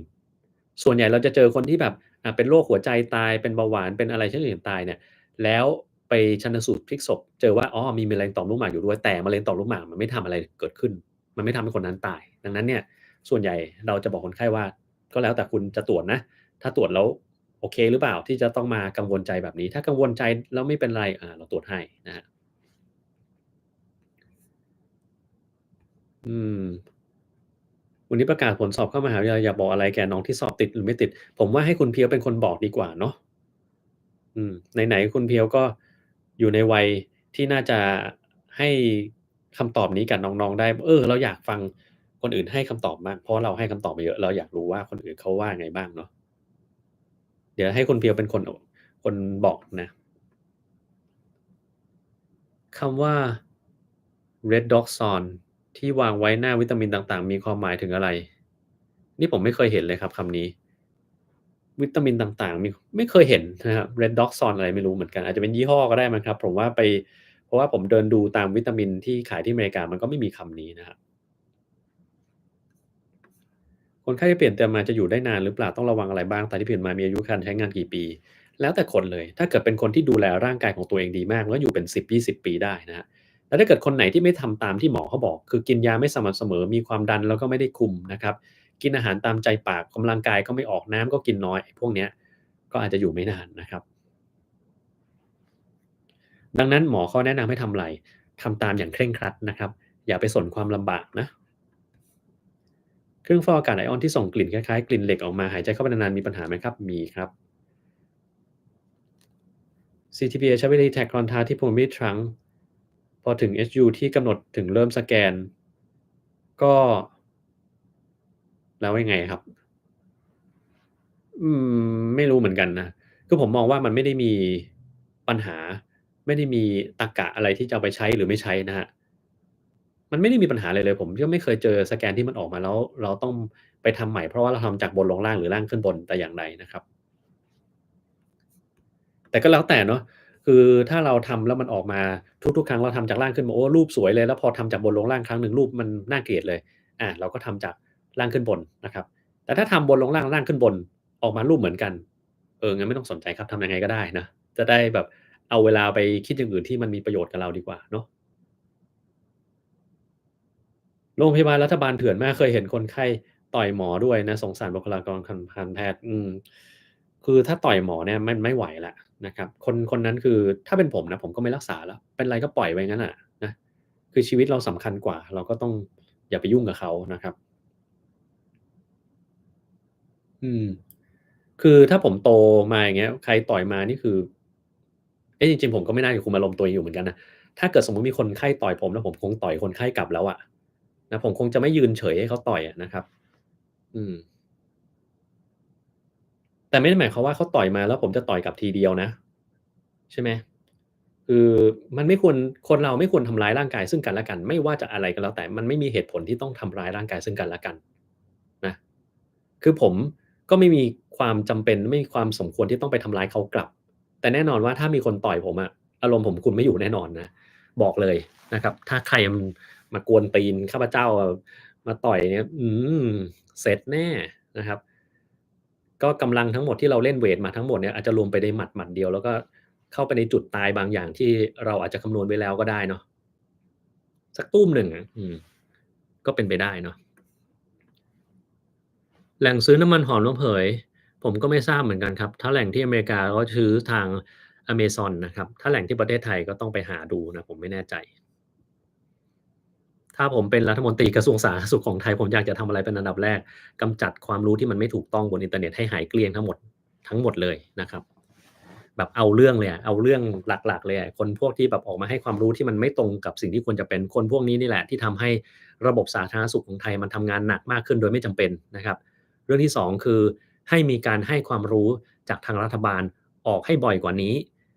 นะ คือมันทำให้คนที่ให้คนที่เป็น PR ของงานสาธารณสุขเนี่ยสำหรับผมนะก็ผมไม่รู้อะว่าเขางานอะไรเขาอาจจะมีงานหนักงานล้นมืออยู่แล้วก็ได้แต่ผมในฐานะเป็นคนนอกมองแล้วรู้สึกขัดใจพอสมควรเลยทีเดียวว่ามันควรจะสื่อสารได้ดีกว่าเนี้ยไม่อย่างงั้นก็จะมีปัญหาเยอะแยะไปหมดเอาง่ายๆเลยง่ายที่สุดแล้วก็ล่าสุดที่สุดเลยกรมราชทัณฑ์ใช่ไหมที่กรณีของน้องบุ้งเสียชีวิตเนี่ย คือคำตอบไม่ค่อยชัดเจนเดี๋ยวมาเดี๋ยวไม่มาทำไมไม่เอามันมาทั้งเรื่องเล่าให้ฟังวิเคราะห์เป็นฉากๆว่าเฮ้ยมันเกิดอะไรขึ้นยังไงตอนไหนยังไงเมื่อไหร่คนจะได้เลิกสงสัยสักทีนะครับไม่ฉะนั้นเนี่ยออกมาบ้างไม่ออกมาบ้างต่อให้คุณทำถูกยังไงนะคนเขาก็จะมองว่าคุณทำผิดอยู่ดีนั่นแหละเพราะว่าเฮ้ยมันแหมมันมีเอี่ยวมีอะไรสักอย่างหรือเปล่ามีคนสั่งมีปัญหาเรื่องการเมืองอะไรไหมการเมืองมองไม่ตรงกับน้องเขาอย่างงั้นอย่างงี้นะครับ มันก็จะโยงไปเรื่องพวกนั้นแล้วคนที่เราก็รู้อยู่แล้วนี่การเมืองมี2ขั้วถูกไหมครับอาจจะมีมากกว่า2ขั้วด้วยซ้ำไปถ้าเกิดขั้วมันไม่ตรงกับเราปุ๊บมันก็จะหาทางหาทางโยนความผิดหาอะไรสักอย่างเข้าได้ดังนั้นเนี่ยการที่เราเป็นหน่วยงานพวกสาธารณสุขทางรัฐบาลพวกเนี้ยมันต้องออกมาให้ข้อมูลที่มันชัดเจนแบบชัดมากๆอะจะได้จบสักทีเนาะแล้วส่วนถ้าชัดมากแล้วยังมีการมาถกเถียงมาการพูดอย่างนั้นอีกนี้เราทำอะไรไม่ได้แล้วนะครับแต่ตอนเนี้ยคือมันไม่ชัดไง หรืออย่างตอนโควิดอย่างเงี้ยโอ้โฮสุดยอดมากเช้าคำแนะนำอย่างหนึ่งตอนบ่ายเปลี่ยนเป็นอีกคำแนะนำวันรุ่งขึ้นเปลี่ยนอีกรอบหนึ่งเฮ้ยเป็นผมก็งงไหมนะใช่ไหมครับมันไม่ได้มันต้องแบบให้มันคุยกันหน่อยเอาผู้เชี่ยวชาญมานั่งคุยกันแล้วก็ออกมาแล้วไม่ใช่ออกมาครั้งเดียวแล้วจบนะต้องออกบ่อยๆนะครับต้องย้ำเรื่องเดิมเรื่อยๆเรื่อยๆเรื่อยๆเลยอย่างเช่นเรื่อง CDS อันตรายอย่างเงี้ย อยออกมาประกาศ1ครั้งหายไปเลยถ้าเป็นผมนะผมจะลงแม่งอาทิตย์ละครั้งเลยเอาให้แบบทุกช่องทางทาง TikTok เฟซบุ๊กยูทูบ Twitter เอาให้เกลี้ยงทุกทางเลยนะครับเพราะว่าเรื่องพวกเนี้ยคุณลองคิดดูคนเรามันป่วยเพราะอะไรส่วนหนึ่งมันป่วยเพราะว่าไม่รู้ไม่มีความรู้ที่เพียงพอถ้ามันมีความรู้ที่เพียงพอมันก็อาจจะไม่ป่วยก็ได้ดังนั้นเรื่องพวกเนี้ยมันเป็นเรื่องที่สำคัญ ถ้าผมเป็นรมตกระทรวงสาธารณสุขผมจัดการเรื่องนี้ก่อนเลยอันดับแรกเลยนะครับอันดับที่2ที่ต้องทำคู่กันก็คือเรื่องของหมอมันต้องมีสวัสดิการที่ดีกว่านี้แล้วมันไม่ใช่ต้องให้เขาทำงาน24ชั่วโมงแล้วก็บวกเป็น48ชั่วโมงแล้วเงินจ่ายไม่ตรงอันนี้ไม่ได้เลยนะครับเราต้องทำให้แบบมีคุณค่ามากกว่านั้นแล้วสิ่งหนึ่งซึ่งผมจะทำให้มันหายไปจากสังคมคนไทยหรือกับหมอคนไทยก็คือคำว่าเราต้องทำงานเพื่ออุดมการณ์แล้วรับผิดชอบต่อสังคมเพราะว่าคำนี้นี่แหละที่มันทำให้หมอหลายคนน่ะก็ลาออกกันเฮ้ยมีงานมาเท่าไรคุณก็ต้องทำเราก็ต้องทำเราต้องเสียสละเนี่ยเด็กรุ่นใหม่มันไม่ฟังกันแล้วครับเสียสละเนี่ยคำว่าอุดมการณ์เสียสละทำเพื่อประชาชนมันใช้ได้กับคนสมัยก่อนเท่านั้นที่ยังเป็นหมอรุ่นอุดมการณ์เยอะๆแต่ไอ้รุ่นเนี้ยมันเปลี่ยนไปแล้วนะครับพอเราความคิดเปลี่ยนไปแล้วถ้าคุณยังจะดื้อดึงทำแบบเดิมเนี่ยมันก็จะไม่มีใครเอาด้วยสุดท้ายมันก็จะลาออกปัญหาตกอยู่ที่ใครถูกไหมหมอที่เขาลาออกเขาไม่ได้มีปัญหาอะไรหรอกครับก็มีตังค์อยู่แล้วลาออกไปเลยดีกว่าไปทำอะไรที่มันเจริญต่อชีวิตของเขาดีกว่าไหม ดังนั้นถ้าเราไม่เข้าใจในจุดๆนี้แล้วไม่ไปแก้ไขเนี่ยมันก็จะมีการเป็นปัญหาอย่างนี้ขึ้นมาเรื่อยๆแล้วหมอไทยเนี่ยมันไม่พอแล้วถามว่าทำยังไงให้มันพอได้เอาหมอจากต่างประเทศได้ไหมอะอาอย่างผมกลับไทยทำไมผมไม่กลับล่ะ ทำไมหมอคนไทยหมอต่างประเทศหมอยุโรปเก่งๆทำไมเขาถึงไม่ไปไทยทำไมไปไม่ได้ล่ะมันมีเหตุผลอะไรไปไม่ได้ล่ะใช่ไหมก็มันมีส่วนหนึ่งซึ่งคือการสอบอย่างเช่นถ้าผมกลับไทยไปอย่างเงี้ยผมก็ต้องสอบใหม่หมดถูกไหมครับผมจบแพทย์ทั่วไปที่ประเทศไทยแต่ว่าผมไม่ได้จบแพทย์เฉพาะทางที่ประเทศไทยหมายความว่าถ้าวันนี้ผมกลับไทยไปเนี่ยผมไม่สามารถเป็นหมออายุรกรรมได้และผมก็ไม่สามารถเป็นหมอโรคปอดได้ถ้าผมไม่สอบเสียก่อนถูกไหมผมจะเป็นได้แค่หมอ General Practitioner หมอทั่วไปเท่านั้นเอง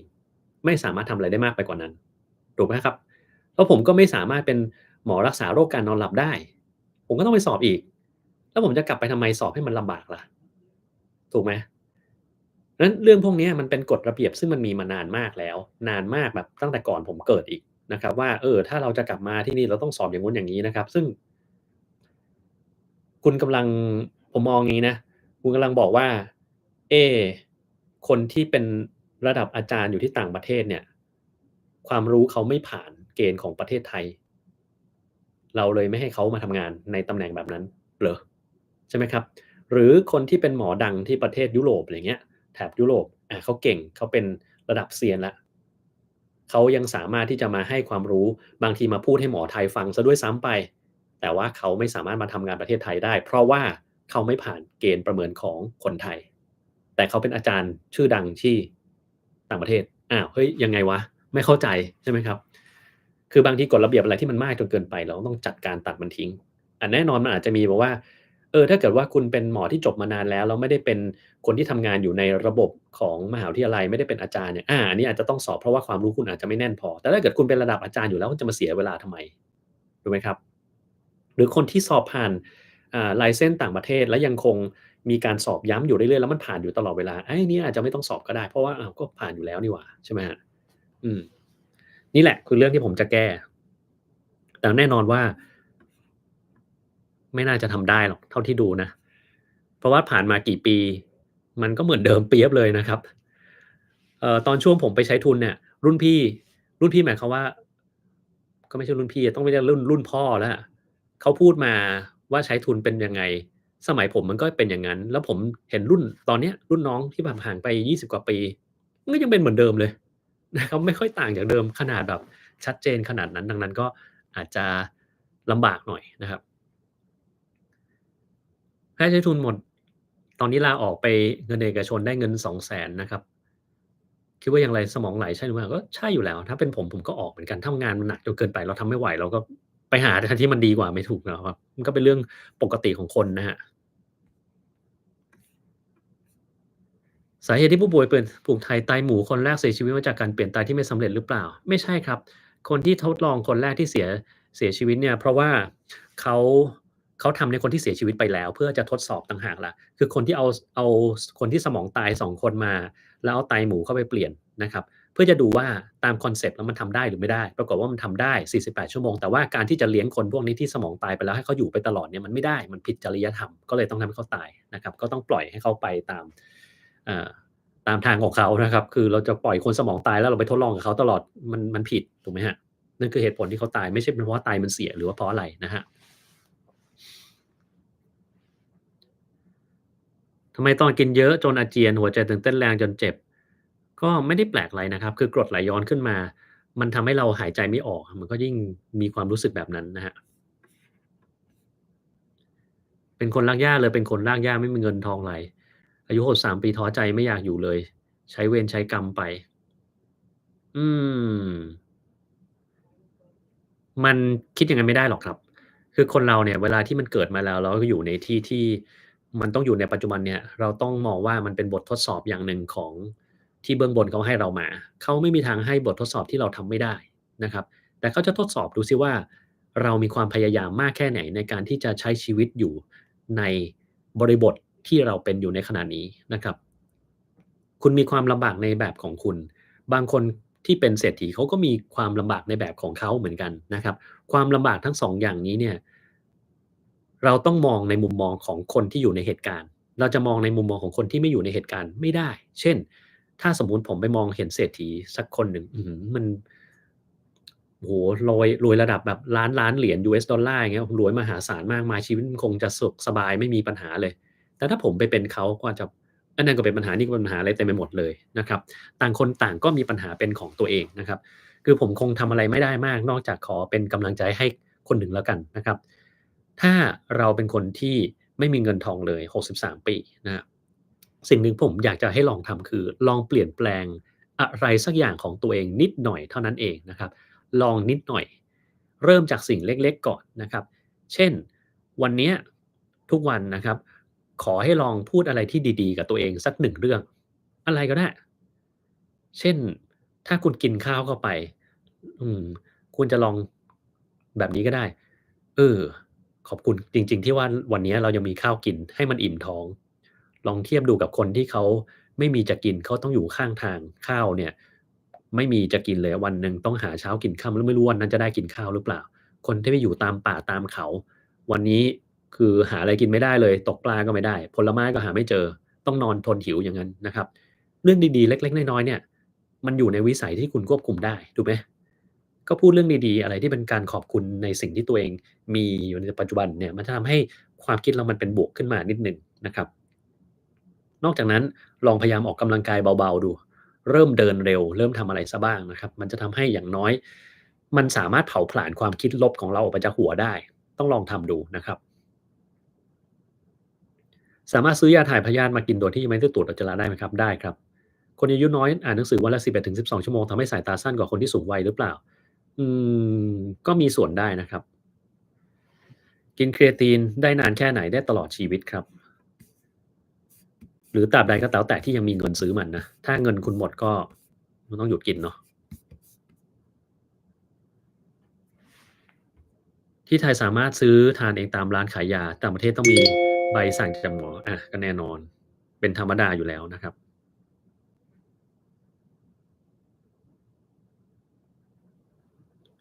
อืมริ่มเลือดอุดตันมา5เดือนอัลตราซาวด์ยังมีริ่มเลือดอยู่แต่น้อยกว่าเดิมมากนั่งเครื่องบินไปเยอรมันหลายชั่วโมงได้ไหมครับได้ครับก็ถ้า INR มันปกติก็สามารถที่จะนั่งเครื่องบินได้เราไม่ได้มีปัญหาอะไรเราขอแค่ต้องกินยาไปเรื่อยๆเท่านั้นเองนะครับอืม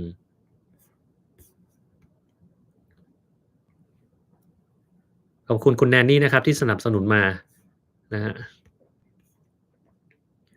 LDL 199ในวัย76อันตรายมากหรือเปล่า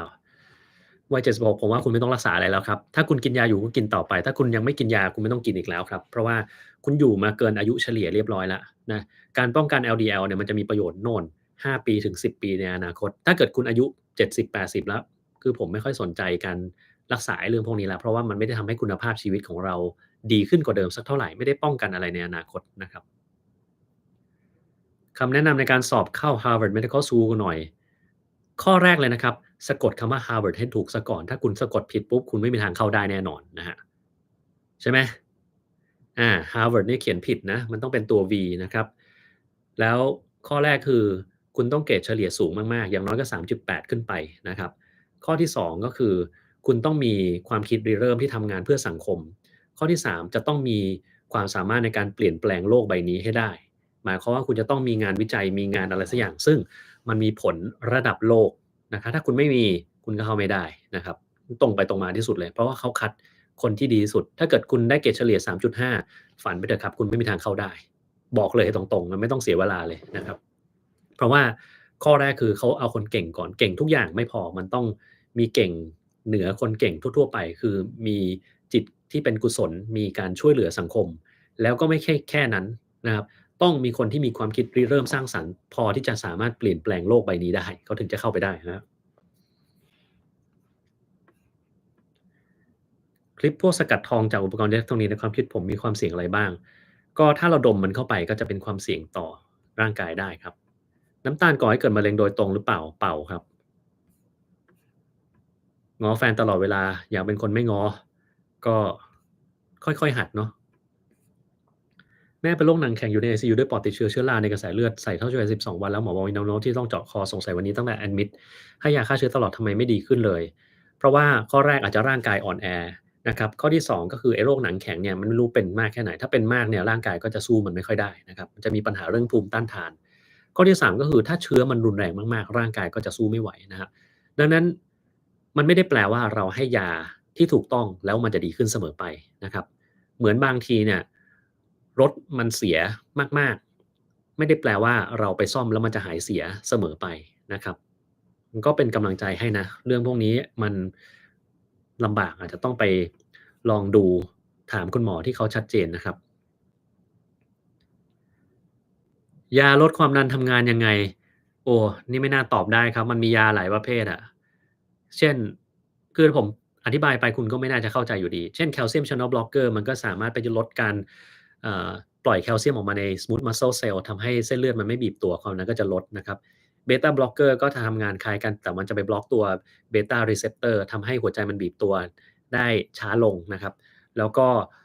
มันจะสามารถลดความดันโลหิตบางอย่างได้ Alpha Blocker ก็จะบล็อกทำให้กล้ามเนื้อเรียบในเส้นเลือดมันไม่ค่อยบีบตัวสักเท่าไหร่นะครับก็จะความดันก็จะลดลงได้ Hydrochloride Thiazide หรือยาขับปัสสาวะก็จะลดปริมาณโซเดียมแล้วก็ลดปริมาณน้ำในร่างกายทำให้ความดันก็ลดลงมาได้เหมือนกันนะครับ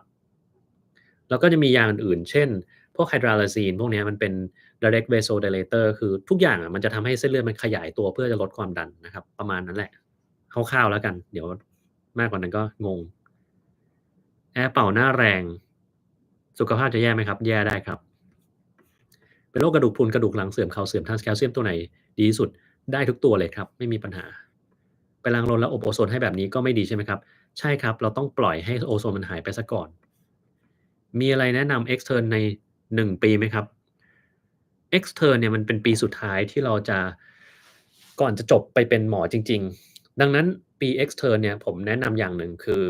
คุณต้องทำตัวเสมือนว่าคุณเป็นหมอรักษาคนไข้ด้วยตัวเองอย่าไปฟังอย่าไปสนใจอาจารย์และพี่คุณต้องมีความคิดเป็นของตัวเองเสียก่อนแล้วเอาความคิดเนี่ยไปเทียบกับรุ่นพี่แล้วก็เทียบกับอาจารย์ว่ามันถูกหรือไม่ถูกคือหัดเป็นคนคิดไม่ใช่หัดเป็นคนตามอีกต่อไปแล้วนะครับเพราะว่าถ้าสมัยก่อนเราจะอาจารย์เขาทำยังไงรุ่นพี่เขาทำยังไงนะเราก็จะไปดูเขาไม่ได้ Extern เนี่ยต้องบอกว่าเราถ้าเป็นคนไข้ของเราแล้วไม่มีใครมาคุ้มหัวเราเนี่ยเราจะทำยังไงนะครับแล้วหัดบ่อยๆนะเพราะว่าตอนคุณจบไปแล้วเนี่ยเดี๋ยวความลำบากมันจะบังเกิดถ้าเกิดว่าเราไม่เคยหัดทำแบบนี้มาก่อนนะครับปีนี้50ตรวจเลือด LDL HDL สูงทั้งคู่ให้ค่าดูดีทั้งคู่ต้องทำยังไงครับต้องออกกำลังกายนะครับแล้วถ้ามันสูงจนเกินไปบางทีต้องใช้ยาช่วยนะค่ารักษาพยาบาลที่อเมริกาแตกต่างจากที่ไทยไหมครับต่างมากเลยครับอืม การที่เอามือกำแล้วตีตรงหน้าอกมันไม่ได้ช่วยละลายเสมหะใช่หรือเปล่าย่ามออกมาไม่ได้ช่วยอะไรอะครับเอามือกำแล้วตีตรงหน้าอกมันไม่ได้ช่วยละลายเสมหะนะมือกำแล้วตีหน้าอกมันมีแต่ลิงเท่านั้นแหละกอริลลาทุบอกเงี้ยมันไม่ดีนะครับถ้าเกิดคนจะช่วยให้เสมหะมันออกง่ายขึ้นเขาต้องทำ chest physiotherapy คือต้องทำมือเป็นแบบนี้มืองุ้มๆกลมๆอย่างงี้นะครับแล้วไปตี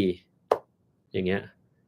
นะครับไม่ใช่เอามือแบนๆตีนะอันนี้ไม่ได้นะต้องมือมุมๆแล้วก็ต้องตีเร็วๆ เรื่อยๆอะซ้ำๆใช้2มือมันจะทำให้เสมหะมันออกมารวมกันตรงกลางแล้วไอมันออกมาได้ง่ายขึ้นนะครับแนวทางการจำ Anatomy มีไหมอ่ไม่ได้มีอะไรเป็นพิเศษนะครับสำหรับผมแนวทางการจำ Anatomy ก็คือว่าผมเล่นเวตอะผมอยากรู้ว่าไอ้กล้ามเนื้อมันเนี่ยมันเกาะจากตรงไหนไปตรงไหนแล้วผมจะเล่นมันให้ถูกนะครับเราก็เอาไปสัมพันธ์กับการเล่นเวตของเรามันก็เลยทำให้จำได้ง่ายขึ้นแบบนั้นนะครับความดันที่เพอร์เฟกต์110/70ประมาณนั้นแหละครับเผลอกินกาแฟแล้วปวดหัวทำยังไงดีทำได้แค่กินน้ำเยอะๆเข้าไปให้มันฉี่ออกมาแล้วก็รอเวลาให้มันหายนะครับ เครื่องพ่นหมอกอัลตราโซนิกในห้องพิเศษโรงพยาบาลส่วนใหญ่มีประโยชน์อะไรไหมครับเราไม่มีเครื่องพ่นหมอกอัลตราโซนิกนะเรามีแต่เครื่องฆ่าเชื้อที่อยู่ในโรงพยาบาลเวลาที่คนไข้อ่าถูกจำหน่ายออกมาจากโรงพยาบาลแล้วเราจะใช้เครื่องฆ่าเชื้อตรงนั้นน่ะพ่นผมไม่รู้ว่าอันนี้หมายความว่าอะไรเพราะว่าเราไม่เคยพ่นหมอกในโรงพยาบาลนะครับกินน้ำประปาแล้วเข้าห้องน้ำบ่อยมากเป็นระยะเวลานานสามารถรักษาระยะยาวได้อย่างไรก็ต้องไปหาเหตุผลกันว่าทำไมต้องปัสสาวะบ่อยเช่นต่อมลูกหมากโตหรือเปล่ามีปัญหาเรื่องไตกระเพาะปัสสาวะมันบีบตัวบ่อยขึ้นไหมเป็นเบาหวานอะไรสักอย่างหรือเปล่าต้องไปหาเหตุผลถึงจะทราบวิธีแก้นะครับ เป็น G6PD 2ปีต้องเกณฑ์อาหาร G6PD เพิ่งจะเป็นโรคที่ไม่ต้องเกณฑ์อาหารอยากทราบว่ามันสามารถหายได้ไหมไม่หายครับโรคนี้ฟังอะไรแบบ real time ไม่เข้าหัวไม่รู้เรื่องเลยนะครับไปถามทีหลังก็ไม่จำเป็นจะต้องไปหาหมอสมองนะครับแต่มันเป็นเพราะว่าสมองคุณน่ะมันไม่ได้จดจ่อกับสิ่งที่เขาพูดนะครับ เราต้องฟังแล้วต้องคิดไปด้วยมันจะได้ตามทันไม่งั้นอาจจะคิดไม่ออกนะครับเล็บขบเกิดจากการที่เล็บไปแทงเนื้อใช่ไหมครับประมาณนั้นแหละครับถ้าทำให้เล็บไม่แทงเนื้อเล็บจะไม่ขบใช่ครับ L-carnitine มีประโยชน์ไหมครับสำหรับคนที่ออกกำลังกายเวตเทรนนิงสำหรับผมมันไม่มีประโยชน์อะไรครับเนื้อหาที่เรียนหมอแล้วก็เนื้อหาที่ใช้จริงต่างกันไหมครับต่างกันเยอะครับอเมริกามีสิทธิ์แบบ30 บาทรักษาทุกโรคเหมือนไทยไหมครับมีแต่ไม่เหมือนครับแฟนไอบ่อยควรไปตรวจแบบไหนครับเอาอาการนี้ไปเล่าให้หมอเขาฟังก่อนแล้วหมอเขาจะเลือกวิธีว่าควรจะต้องตรวจอะไรเพิ่มเติมเองนะครับ คือมันต้องซักประวัติเยอะก่อนที่เราจะพอเดาได้ว่ามันเป็นอะไรแล้วก็พอเราเดาได้ว่าเป็นอะไรเราก็ไปตรวจตามสิ่งที่สมควรนะครับแล้วก็ต้องระวังอาหารเสริมหรือยาตัวไหนบ้างไม่ได้มีอะไรที่ต้องระวังนะครับอย่าไปเอาอะไรมากินเองแล้วกันนะครับส่วนใหญ่เราต้องระวังพวกยาคุมที่มันมี Estrogen นี่แหละครับพ่อแอนมิกเข้าโรงพยาบาลแล้วชักตอนเที่ยงคืนหมอมาดูตอนเที่ยงคืนมา5 คนเข้ามาอีก2 คนเป็น Neuro ยังไม่จบตามอาจารย์หมออาจารย์ดุมากด่าช้ำทั้งวอร์ดต่อหน้าญาติกลัวมากโหดมากมันเป็นอย่างนั้นแหละครับแต่ตอนนี้มันไม่ควรจะมีอย่างนั้นแล้วนะยังมีอยู่อีกเหรอเนาะ มันไม่ควรมีนะครับไม่ควรมีเราไม่ควรจะด่ากันขนาดนั้นอาจจะมีถ้าแบบจิกกัดอันเนี้ยมีมันเป็นเรื่องปกติเช่นแบบ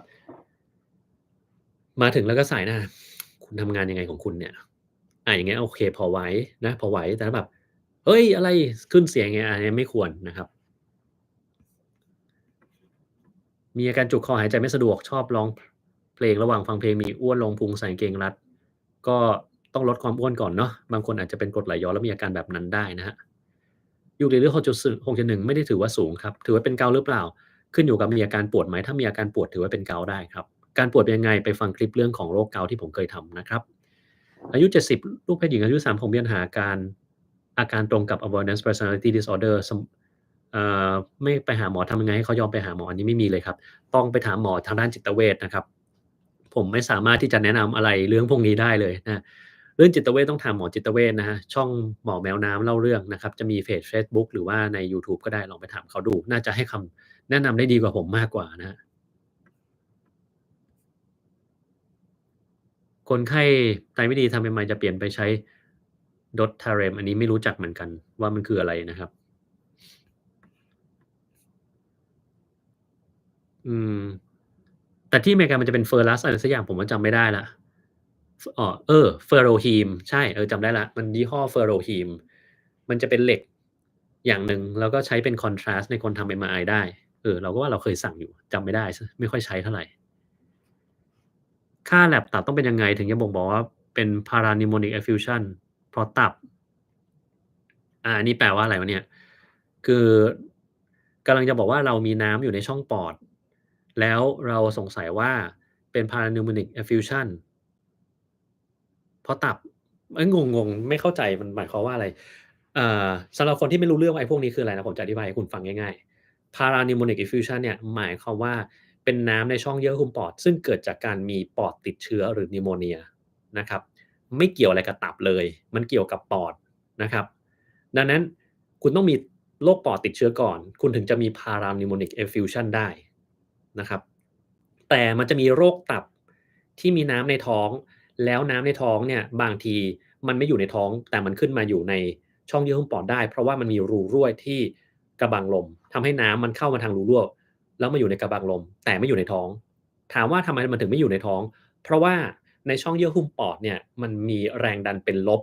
นะครับมันก็เหมือนสุญญากาศเราดูดอะไรออกมาถ้าน้ำมันถูกสร้างขึ้นมาในท้องแล้วข้างบนมันเป็นสุญญากาศมันก็จะดูดเอาน้ำขึ้นมาอยู่ข้างบนนะครับอันเนี้ยเราจะเรียกว่า hepatic hydrothorax Hepatic คือตับ Hydro คือน้ำ Thorax คือปอดหรือทรวงอก Hepatic hydrothorax ก็คือมีน้ำที่อยู่ในทรวงอกแต่มันเป็นจากตับคือตับและคนถ้าเกิดคนไหนมีน้ำในท้องชัดเจนแล้วมีน้ำในเยื่อหุ้มปอดอันเนี้ยง่ายวินิจฉัยตรงไปตรงมาแต่ถ้าเกิดมันไม่มีน้ำในท้องแต่มันมีน้ำในช่องเยื่อหุ้มปอดอันเนี้ยวินิจฉัยยากเราต้องรู้ก่อนว่าเออตรวจออกมาแล้วเนี่ยตับมันเป็นแบบไหนถ้าคนไหนมีตับวายนะครับเป็นตับแข็งมีความดันในตับสูง แล้วเราไปเจอว่ามีน้ำในช่องเยื่อมปอดแบบนั้นเราจะสามารถบอกได้ว่ามันเป็นจากตับนะครับแต่ถ้าเกิดคนที่มีน้ำอย่างเงี้ยอยู่แล้วเราไปเจาะออกมาเราจะรู้ได้ไงว่าเป็น Parapneumonic effusion หรือเป็น Hepatic hydrothorax ก็คือถ้า Hepatic hydrothorax เราจะต้องมีโพรไฟล์อันหนึ่งซึ่ง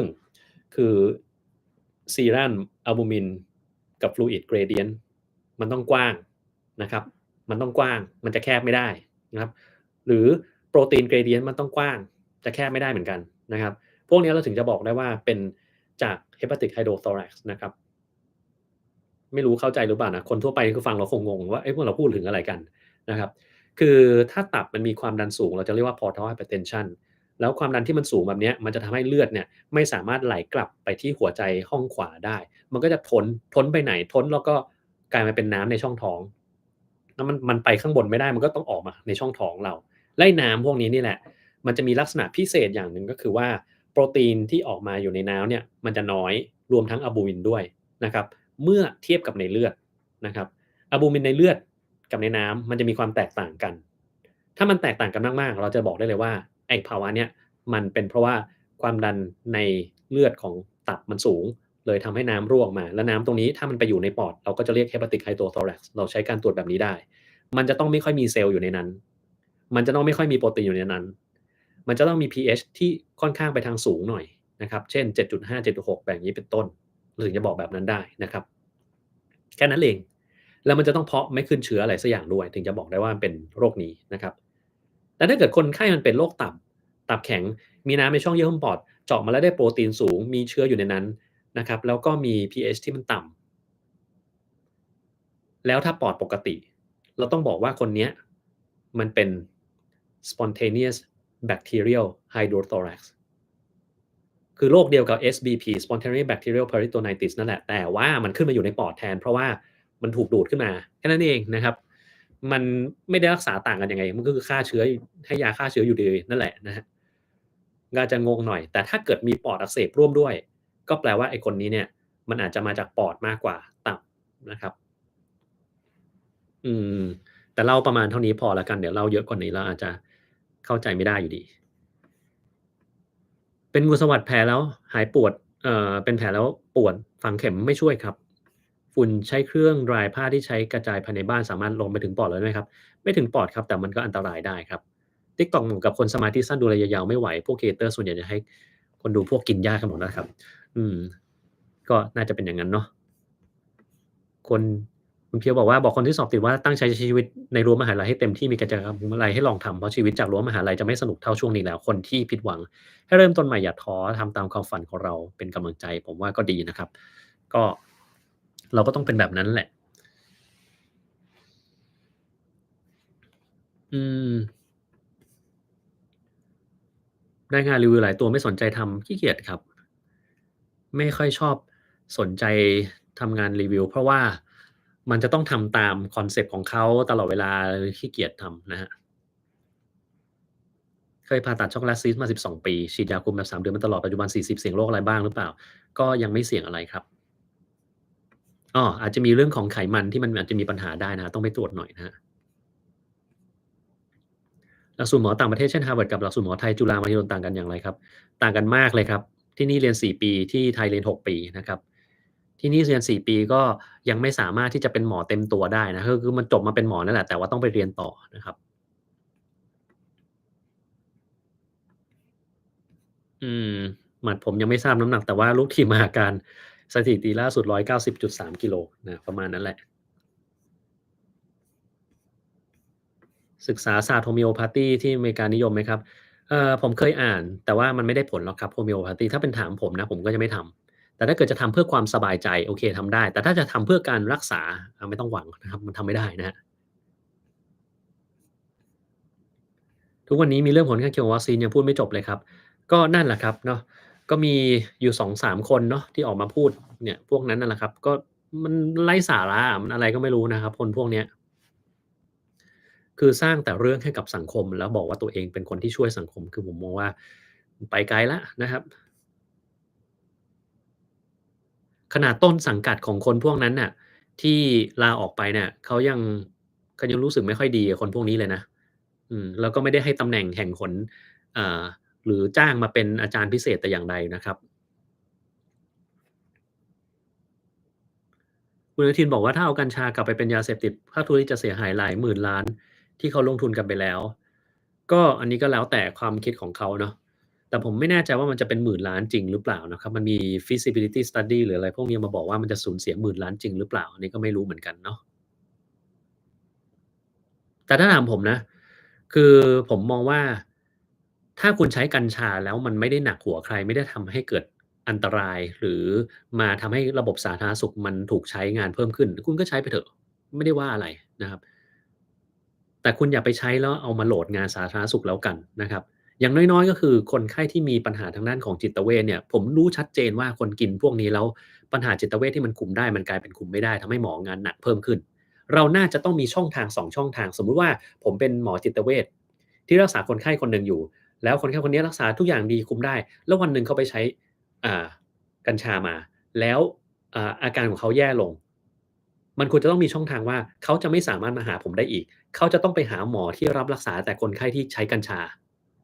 ซึ่งจะต้องถูกแต่งตั้งด้วยรัฐบาลหรืออะไรก็แล้วแต่ที่เป็นคนรับผิดชอบในเรื่องนี้เขาจะได้ไม่ต้องมานั่งโหลดงานของหมอที่แบบ อุ๊ยมันจะยากกว่าเดิมอีกมันมีกัญชาเข้ามาเกี่ยวข้องก็ไปหาหมอคนที่เขาอยากจะรักษาจบเลยนะครับง่ายๆเลยถ้าคุณทำได้แบบนี้นะหมอทุกคนก็จะแบบดีแล้วภาระเราจะได้ไม่เพิ่มขึ้นเราก็ไม่มีอะไรจะเถียงนะครับไม่มีอะไรจะไปเถียงเขาได้อีกเพราะว่าตอนนี้หมอเถียงได้ไงเพราะว่างานมันหนักมากขึ้นเวลาที่เกิดเรื่องขึ้นมาสักทีหนึ่งนะครับก็ต้องเอาไปรักษาคนที่เขาชอบแล้วกันเนาะ หมอแต่ละท่านให้ข้อมูลไม่ตรงกันเลยไปหาแต่ละโรงพยาบาลวินิจฉัยไม่ตรงกันไม่รู้จะเชื่อใครดีไม่แปลกอะไรขนาดผมไปหาร้านอาหารเชฟแต่ละคนยังบอกไม่เหมือนกันเลยถูกไหมศิลปินแต่ละคนยังพูดไม่เหมือนกันนั้นคนทุกคนไม่มีอะไรเหมือนกันนะครับไม่แปลกใจแล้วจะเชื่อคนไหนดีคุณต้องเชื่อคนที่คุณคิดแล้วว่าตรรกะเนี่ยมันเหมาะสมมากที่สุดและเข้าใจได้ดีที่สุดแล้วยุควัยเนี้ยมันต้องมีหลักฐานอะไรเป็นเชิงประจักษ์ที่ชัดเจน แล้วหลักฐานต้องเป็นหลักฐานที่ถูกต้องไม่ใช่หลักฐานที่มั่วขึ้นมาหรือเป็นหลักฐานที่เขาพูดว่ามีหลักฐานแต่ไม่เคยให้คุณดูนะครับแล้วเวลาอธิบายเนี่ยคุณต้องเข้าใจเป็นฉากๆนะครับว่ามันเมกเซนส์มันมันมีเหตุมีผลกันหรือเปล่านะครับอย่างบางทีเวลาผมให้ความรู้คนไข้เนี่ยผมก็จะเล่าเป็นเรื่องยาวๆเรื่องหนึ่งนะครับแล้วสุดท้ายผมก็จะถามเขาว่าโอเคตอนนี้เนี่ยคุณคิดว่าคุณเข้าใจมันไหมนะถ้าเข้าใจลองเล่าให้ผมฟังดูซิว่าสิ่งที่คุณเข้าใจเนี่ยมันโอเคหรือเปล่าถ้ามันโอเคนี้เราก็แปลว่าใช้ได้ครับเราก็เข้าใจตรงกันนะไอ้แบบเนี้ยคนไข้ก็จะเข้าใจ แต่ถ้าเกิดไปถามหมออีกคนหนึ่งแล้วเข้าใจผิดเพี้ยนนะครับไม่รู้ว่าคืออะไรเราลำดับความไม่ได้ว่าตกลงแล้วมันคืออะไรกันแน่ก็แปลว่าหมอคนนั้นคุณต้องอย่าเพิ่งเชื่อนะครับแต่ไม่ได้แปลว่าเขาผิดเสมอไปนะบางทีหมอบางคนอธิบายไม่ค่อยเก่งก็จะเป็นแบบนั้นได้ข้าวเก่าเก็บ10 ปีถ้าไปหุงรับประทานจะมีอันตรายไหมครับก็ถ้าคุณเชื่อตามที่เขาตรวจสอบนะครับว่าข้าวมันไม่มีสารพิษอะไรตกค้าง ก็ไม่น่ามีปัญหาอะไรถูกไหมครับแต่ถ้าเกิดว่าคุณคิดว่าข้าวมันมีปัญหาสารตกค้างคุณกินก็มีปัญหาได้นะครับถ้าเป็นผมจะตอบคุณอย่างงี้ครับสมมุติว่าผมเดินไปซูเปอร์มาร์เกตอันหนึ่งแล้วมันมีข้าววางอยู่2ถุงข้าวอันหนึ่งเขียนว่าข้าว10 ปีข้าวอีกอันหนึ่งเขียนว่าข้าวใหม่ที่เพิ่งจะทำมาเมื่อกี้ผมจะเลือกกินข้าวใหม่ เออแต่ถ้าเกิดสมมุติว่าผมเป็นคนข้างถนนผมไม่มีอันจะกินหาเช้ากินค่ำบางวันไม่ได้กินข้าวแล้วมันมีข้าว10 ปีวางอยู่ให้ผมก็จะกินข้าว10 ปีคุณเข้าใจตรรกะตรงนี้เนาะลองคิดดูแล้วกันนะครับเวลาฉี่ปัสสาวะรู้สึกแสบมีอาการปวดเวลาเบ่งต้องไปหาหมอหรือเปล่าต้องไปหาหมอทางเดินปัสสาวะครับหรือไม่ฉะนั้นคุณก็ต้องไปตรวจก่อนว่าคุณมีการติดเชื้ออะไรในนั้นไหมนะครับ อยากให้ผมพัฒนากระทรวงสาธารณสุขมันเป็นไปไม่ได้เลยครับผมบอกเลยเพราะว่าถ้าผมเข้าไปนะสิ่งที่ผมจะต้องโดนคืออะไรรู้ไหมการเมืองล้วนๆเลยหรือถ้าผมเข้าไปแล้วผมเด็กอย่างเงี้ยก็จะต้องมีคนแก่ที่อยู่มานานหลายๆคนก็จะไม่ทำตามสิ่งที่ผมแนะนำเพราะว่าบอกว่าเขาทำของเขามาตั้งนานแบบเนี้ยแล้วคุณเป็นเด็กมันจะมาข้ามหัวเขาได้ยังไงเนี่ยตราบใดก็แล้วแต่ที่ยังมีแบบนี้นะไม่มีทางสำเร็จนะครับผมบอกตรงๆเลยนะครับ แล้วผมก็จะไม่กลับไปด้วยนะครับเพราะว่าถ้ากลับไปก็ถ้าผมแนะนำไปแล้วมันไม่ทำเพราะว่าติดไอ้เรื่องพวกนี้มันจะสำเร็จได้ยังไงนะครับเสียดายความพยายามที่เราพยายามจะช่วยมันก็ช่วยอะไรไม่ได้นะครับแต่ถ้ามีคนมาขอความเห็นเฉยๆอันเนี้ยอาจจะพอช่วยได้แล้วว่าผมให้ความเห็นคุณแบบนี้นะแต่ผมไม่มีหน้าที่รับผิดชอบอะไรทั้งสิ้นนะครับเพราะถ้าผมเข้าไปเป็นคนรับผิดชอบผมก็จะต้องมีอำนาจเต็มในการสั่งการนะคุณทำแบบนี้คุณต้องทำนั้นอันนี้คุณต้องทำถ้าคุณไม่ทำคุณออกไปเลยถ้าผมมีอำนาจเต็มอย่างนี้เนี่ยนะ เอานะเอาเลยเพราะว่าถ้าผมไม่มีอำนาจเต็มแบบสั่งโน่นก็ไม่ได้นี่ก็ไม่ทำผู้ใหญ่ก็ไม่ยอมให้ทำแล้วสุดท้ายวันมันเกิดเรื่องหรือแก้ไขไม่ได้เนี่ยรู้ไหมว่าจะเกิดอะไรขึ้นคนก็จะประณามโอ้ไอ้หมอนี่ไงที่บอกว่าเก่งนักเก่งหนามาถึงแล้วมันไม่เห็นจะทำอะไรได้เลยแก้นั่นก็ไม่สำเร็จแก้นี่ก็ไม่สำเร็จไหนๆบอกว่าจะทำได้ไงเนี่ยคุณจะเจอแบบนี้แล้วคุ้นๆไหมไอ้แบบเนี้ย ใช่ไหมครับคุ้นมากเลยใช่ไหมเวลาการเมืองประเทศไทยมาถึงมันก็จะเจอแบบอย่างงี้เรื่อยๆนะโดนด่าอยู่ประจำนะครับแต่ว่าคุณไม่รู้หรอกว่าข้างในเขาจะเจออะไรบ้างนะครับดังนั้นถ้าถามผมจะให้แค่ข้อคิดแล้วก็ความคิดเท่านั้นแต่ว่าถ้าให้ลงไปทำเองคงไม่มีทางนะครับเพราะว่าผมไม่ชอบเรื่องการเมืองมากๆนะครับอยู่เยอรมันป่วยติดเชื้อไข้การหลังแอ่นช่วยให้ความรู้เอ่อมันเป็นเชื้อที่ติดมาจากทางเดินหายใจติดได้ง่ายมากเลยนะครับแล้วก็มัน มันติดง่ายอะเราก็ต้องให้ยาฆ่าเชื้อมันก็จะดีขึ้นแต่ไอ้คนที่อยู่ใกล้ชิดของเราอะก็จะต้องกินยาป้องกันด้วยนะไม่งั้นเดี๋ยวก็จะเป็นได้นะครับแล้วถ้าหายเราก็ต้องมานั่งกายภาพให้มันกลับมาเหมือนเดิมนะครับอืมขอบคุณคุณ Annie นะครับที่สนับสนุนมานะครับอเมริกาจัดการ Fake News ข้อมูลทางการแพทย์ที่มั่วซั่วอย่างไรมันจัดมันจัดอยู่เรื่อยๆอะแต่ก็ข้อมูล Fake News ก็ออกมาเรื่อยๆเหมือนกันนะครับก็ต้องค่อยๆทำไปเรื่อยๆนะครับ คนไทยมาสมัครเป็นหมอที่แคนาดาแต่เป็นไม่ได้เพราะสอบไม่ผ่านที่แคนาดานั่นแหละครับคือถ้ามันเป็นประเทศที่เจริญกว่าแล้วเขาจะไม่รับเนี่ยไม่แปลกใจอะไรนะแต่ถ้าประเทศที่เจริญกว่าแล้วส่งหมอไปประเทศที่เจริญน้อยกว่ามันควรต้องรับไหมเดี๋ยวก็จะหาว่า drama ผมว่าประเทศไทยอีกนะแต่เราก็ต้องรู้กันอยู่แล้วว่าอะคุณเทียบกันตรงๆเลยประเทศไทยกับอเมริกาประเทศไหนเจริญกว่าคุณตอบผมได้ไหมตอบอย่างสัตย์จริงเลยนะครับประเทศไหนเจริญกว่าอา นะครับแล้วคุณก็จะเข้าใจนะครับอืมจบแพทย์จากจีนก็ต้องสอบใหม่เพื่อให้ได้ใบรับรองแพทย์จากไทยก่อนเช่นกันก็ใช่นะครับจีนกับไทยใครเจริญกว่าครับตอนนี้จะเป็นจีนแล้วเนาะเจริญกว่าเยอะเลยใช่ไหมครับมันก็ไม่ควรจะมีแบบนั้นอีกแล้วนะครับแต่แน่นอนว่าคุณก็ต้องมั่นใจมีเหตุผลอะไรสักอย่างเช่นถ้าเกิดคุณอยู่ที่จีนคุณเป็นระดับอาจารย์แพทย์ที่จีนแล้วไม่ใช่แพทย์แผนจีนนะแพทย์แผนตะวันตกจริงๆที่เขาดูแลนะแล้วคุณมาประเทศไทยผมมองว่าอย่างงั้นน่ะคุณอาจจะไม่ต้องสอบใหม่ไม่สมควรต้องสอบใหม่ด้วยซ้ำไปนะครับ เป็น OSA Hypertension Dysthymia ตรวจพบ High Aldosterone ตรวจแล้วไปพบไม่พบเนื้องอกคิดว่าสัมพันธ์กันหรือเปล่าสามารถรักษาหายได้หรือเปล่าถ้าตรวจไม่พบเนื้องอกเนี่ยมันต้องไปดูว่าเป็น Adrenal Hyperplasia หรือเปล่าเพราะว่าบางทีพวกนี้บางครั้งอาจจะต้องมีการทำ Adrenal Vein Sampling เออคือเอาเรียกอะไรอะมันเป็นสายสวนเข้าไปอะแล้วก็ไปตรงต่อมหมวกไตแล้วไปเก็บตัวอย่างจากเลือดที่ไหลออกมาจากต่อมหมวกไตมาดูว่ามันมีข้างไหนที่มีฮอร์โมน Aldosterone เกินหรือเปล่าถ้าข้างไหนที่มันมีฮอร์โมน Aldosterone เกินเนี่ยต้องไปตัดข้างนั้นทิ้งมันจะดีขึ้นได้นะครับแต่ตรงนี้ก็ต้องปรึกษาคุณหมอทางด้านของต่อมไรท่อว่ามันคุ้มค่าหรือเปล่าที่จะไปทำหรือการกินยามันจะช่วยให้คุมอาการได้ดีกว่าการไปผ่าตัดนะครับ รูป Snowflake ที่ขึ้นหน้าจอ GPAP กับสัญญาณเน็ตหมายความว่าอะไรปกติไม่ขึ้นไม่มีอะไรนะครับปกติมันก็ขึ้นแว็บๆแล้วก็หายไปตรงนั้นไม่ต้องสนใจอะไรมันเป็นแค่สัญญาณเฉยๆนะครับน้ำมูกสีเหลืองแต่ไม่รู้ตัวว่าตัวเองเป็นหวัดเกิดจากอะไรครับก็อาจจะเป็นจากหวัดนี่แหละเชื้อโรคอะไรที่มันลอยเข้าไปแล้วเราหายใจเข้าไปก็ได้นะเพราะหลายคนมันเป็นก็อาจจะไม่ได้ทันสังเกตว่าไปติดมาจากไหนนะครับอืม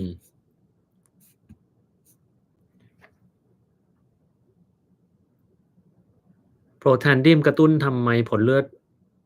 อะไรอะผลเลือดปกคเพื่อนบอกว่ามันดีขึ้นเอ่อพอดีผ่าหมอนึองค์ขาดคนแนะนำบอกว่ามันกระตุ้นให้สร้างกล้ามเนื้อค่าผล Lab ของมะเร็งอันนี้ไม่รู้จะถามว่าอะไรนะครับไม่เข้าใจเหมือนกันแต่ถามว่า Protandim มันดีหรือเปล่าผมจะเฉยๆนะครับจะกินก็ได้มันไม่ได้มีผลเสียอะไรขนาดนั้นนะครับแต่มันก็ไม่ได้มีผลดีขนาดที่เห็นได้ชัดเจนนะครับ Boil water ช่วยกำจัดไมโครพลาสติกไม่ได้ครับ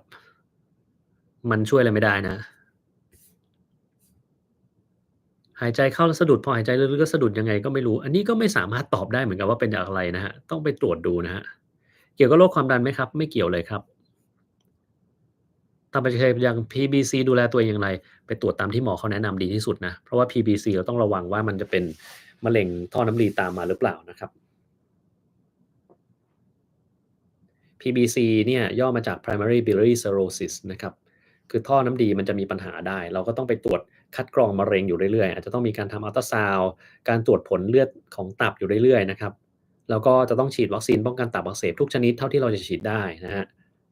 แล้วก็อย่าไปเอายาอะไรมากินเองนะครับถ้ามาสอบเฉพาะทางที่ไทยก็น่าจะผ่านได้ไม่ยากไม่แน่หรอกครับตรวจมะเร็งเต้านมเจ็บมากอันตรายไหมไม่ได้อันตรายอะไรครับบางคนตอนตรวจมันก็เจ็บอยู่นะครับเพราะมันต้องบี้นมนะฮะคาร์ดิโอแล้วไม่หิวข้าวแก้ยังไงครับคาร์ดิโอให้ลดลงครับ ออกกำลังกายหน้าท้องผ่านมา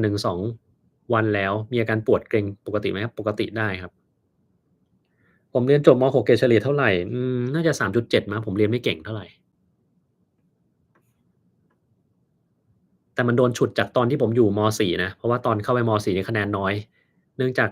ช็อกเจอคนเก่งมากกว่าเยอะเลยแต่พอเราหาที่ทางว่าเราอ่านหนังสือยังไงได้นะหลังจากม5ผมก็ได้4ตลอดเวลาแล้วนะครับเพราะเรารู้ว่ามันมีวิธีแล้วนะครับ คิดยังไงกับ topical steroid withdrawal เฉยๆครับไม่ได้มีความคิดอะไรพิเศษนะครับแต่ต้องไปถามคุณหมอผิวหนังนะเรื่องพวกนี้นะครับอายุ22การพูดแล้วเสียงหลงเสียงหายบ่อยๆเป็นเวลา6-7เดือนสามารถรักษาเบื้องต้นในระยะยาวอย่างไรร่างกายขาดอะไรไหมครับร่างกายไม่ได้ขาดอะไรครับอันนี้ต้องไปให้หมอเขาส่องดูสายเสียงดูว่ามีปัญหาอยู่ตรงนั้นหรือเปล่านะครับอาหารเสริมที่ญี่ปุ่นตอนนั้นไม่ทราบว่าผลตรวจอาหารเสริมตอนนั้นออกมาหรือยังไม่ทราบเหมือนกันครับต้องลองไปติดตามดูนะครับ ออกกำลังกายเช้าเย็นร่างกายดีขึ้นมากดีแล้วครับชาไทยใส่สีผสมอาหารถ้าดื่มสัปดาห์3-4แก้วอันตรายต่อร่างกายมากหรือเปล่ามันอันตรายถ้าเกิดมีน้ำตาลมากเสียมากกว่านะครับ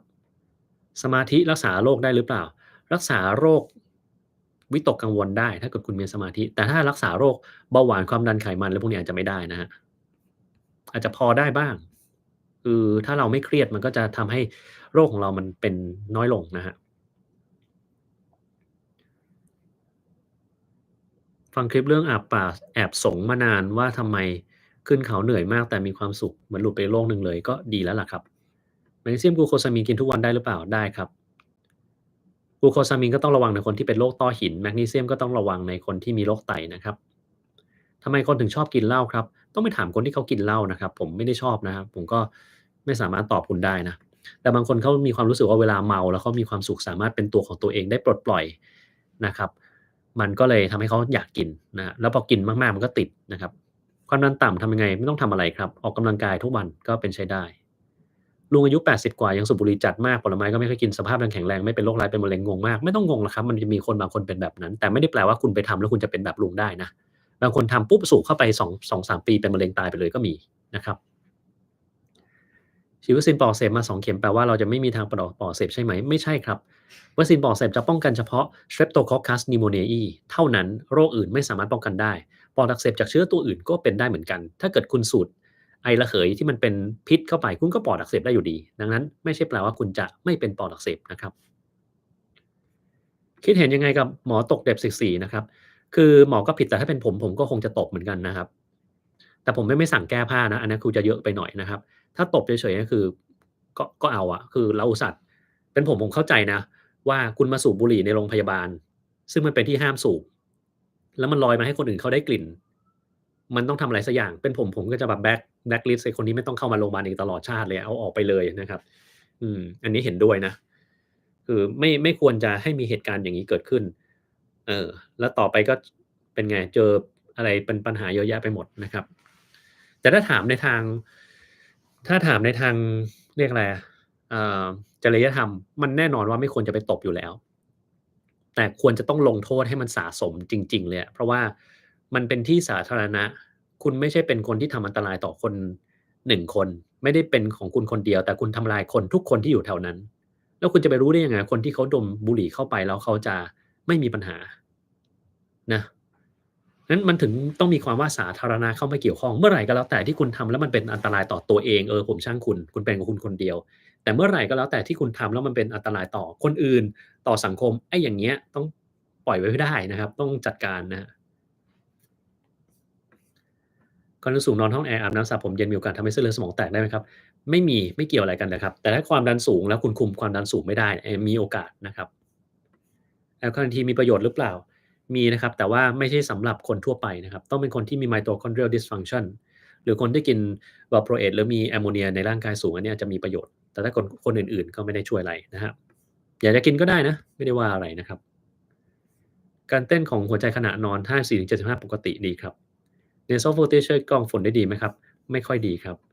นอนไม่หลับมา2วัน3คืนรู้สึกเหมือนออกกำลังเหงื่อออกกลัวตายร้อนหนาวๆอากาศร้อนจัดทรมานมากช่วยบอกหน่อยครับไปออกกำลังกายกินน้ำเยอะๆถ้าไม่หายไปตรวจดูนะครับสะเก็ดเงินไม่ควรทานอะไรครับไม่ควรทานอะไรก็แล้วแต่ที่คุณกินเข้าไปแล้วรู้สึกว่าผื่นมันขึ้นในแต่ละคนจะไม่เหมือนกันบอกไว้ก่อนนะ ของที่คนคนหนึ่งกินแล้วผื่นขึ้นอีกคนหนึ่งกินอาจจะผื่นไม่ขึ้นก็ได้ดังนั้นคุณต้องสังเกตตัวเองว่ากินเข้าไปแล้วมันเจออะไรขึ้นมาหรือเปล่านะครับ Echo พบ Aortic Valve Defect ทำให้เกิด AR ร่างซ้ายอายุไม่ถึง30ปีสามารถทำให้มีผลต่อการสร้างกล้ามเนื้อไหมครับหรือเล่นกีฬาหนักจะดูแลยังไงดี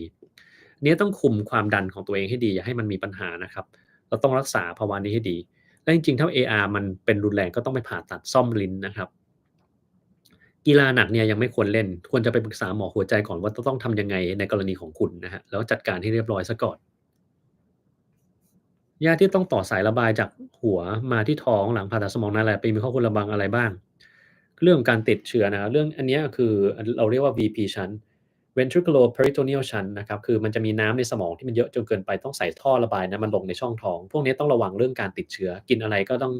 อย่าไปกินสุกๆดิบๆนะเพราะว่าถ้ามันติดเชื้อแล้วมันจะเข้าไปสมองได้โดยตรงนะครับ แล้วตรงหัวเนี่ยมันจะมีที่กดหนึ่งกดทำไมกดเพื่อให้ดูว่าไอ้ตัวสายตัวนี้ยังทำงานได้ดีอยู่ซึ่งมันควรจะต้องกดลงไปได้ถ้ามันกดไม่ได้กดแล้วมันแข็งเป๊กอย่างนั้นนะแปลว่าสายมันตันอันนี้ต้องกลับไปหาหมอเดี๋ยวนั้นเลยนะครับดื่มน้ำจากก๊อกเรือเริงที่อเมริกาหรือเปล่าดื่มครับแต่ผมก็จะเอามันมากรองอีกทีหนึ่งเวโตตีนมีผลเสียต่อร่างกายยังไงบ้างถ้ามันเยอะเกินไปก็จะมีปัญหาได้เฉพาะในคนที่มีโรคตับโรคไตนะครับ มันนิติปีนทำให้ท้องผูกได้เลยได้ครับ Chiropractic เชื่อถือได้ไหมครับก็แล้วแต่คนถ้าทำถูกก็เชื่อถือได้ครับ67ไม่ได้ฉีดวัคซีนไข้หวัดใหญ่จะติดเชื้อหรือไม่ติดได้ครับวัคซีน HPV เด็ก10ขวบจำเป็นต้องฉีดไหมครับถ้ามีเงินแนะนำว่าให้ฉีดนะครับ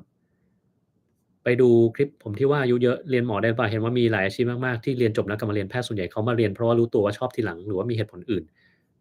ส่วนใหญ่จะชอบทีหลังนะครับ มีวิธีดูดเสมหะให้ไม่ทรมานไหมครับไม่มีครับพ่นยาชาในท่อไม่ได้ช่วยอะไรเท่าไรนะครับอืมขี้หนาวมียาหรือเสมหะมีอาหารเสริมอะไรช่วยไม่มีครับต้องเพิ่มน้ำหนักตัวขึ้นมามันถึงจะช่วยเรื่องพวกนี้ได้ถ้าคนไหนที่ทานอาหารไม่พอจะหนาวง่ายเพราะว่าไขมันมันไม่มีใช่ไหมไขมันไม่มีปุ๊บความร้อนระเหยไปนะครับแล้วไขมันบางทีอะมันสร้างความร้อนได้นะครับถ้าเราขาดอาหารมันก็ไม่สร้างเราก็จะหนาวได้ก็ต้องแก้ไขตรงนั้นก่อนนะครับอาหารเสริมเนี่ยไม่ได้ช่วยอะไรนะครับ ต้องอาหารจริงๆนะครับนอนดึกนอนไม่พอมีผลต่อภูมิคุ้มกันเยอะไหมครับเยอะครับหมอต่อต้านวัคซีนเยอะกว่า2 สมคนมั้งครับก็คงจะเป็นแบบนั้นเนาะกัญชาตอนนี้มีใช้ในไทยทำให้เข้าถึงง่ายไปแถมสุขุมวิทเออแถวคอนโดผมก็มีครับอยู่ข้างคอนโดเลยลงมาก็เห็นเลยนะครับ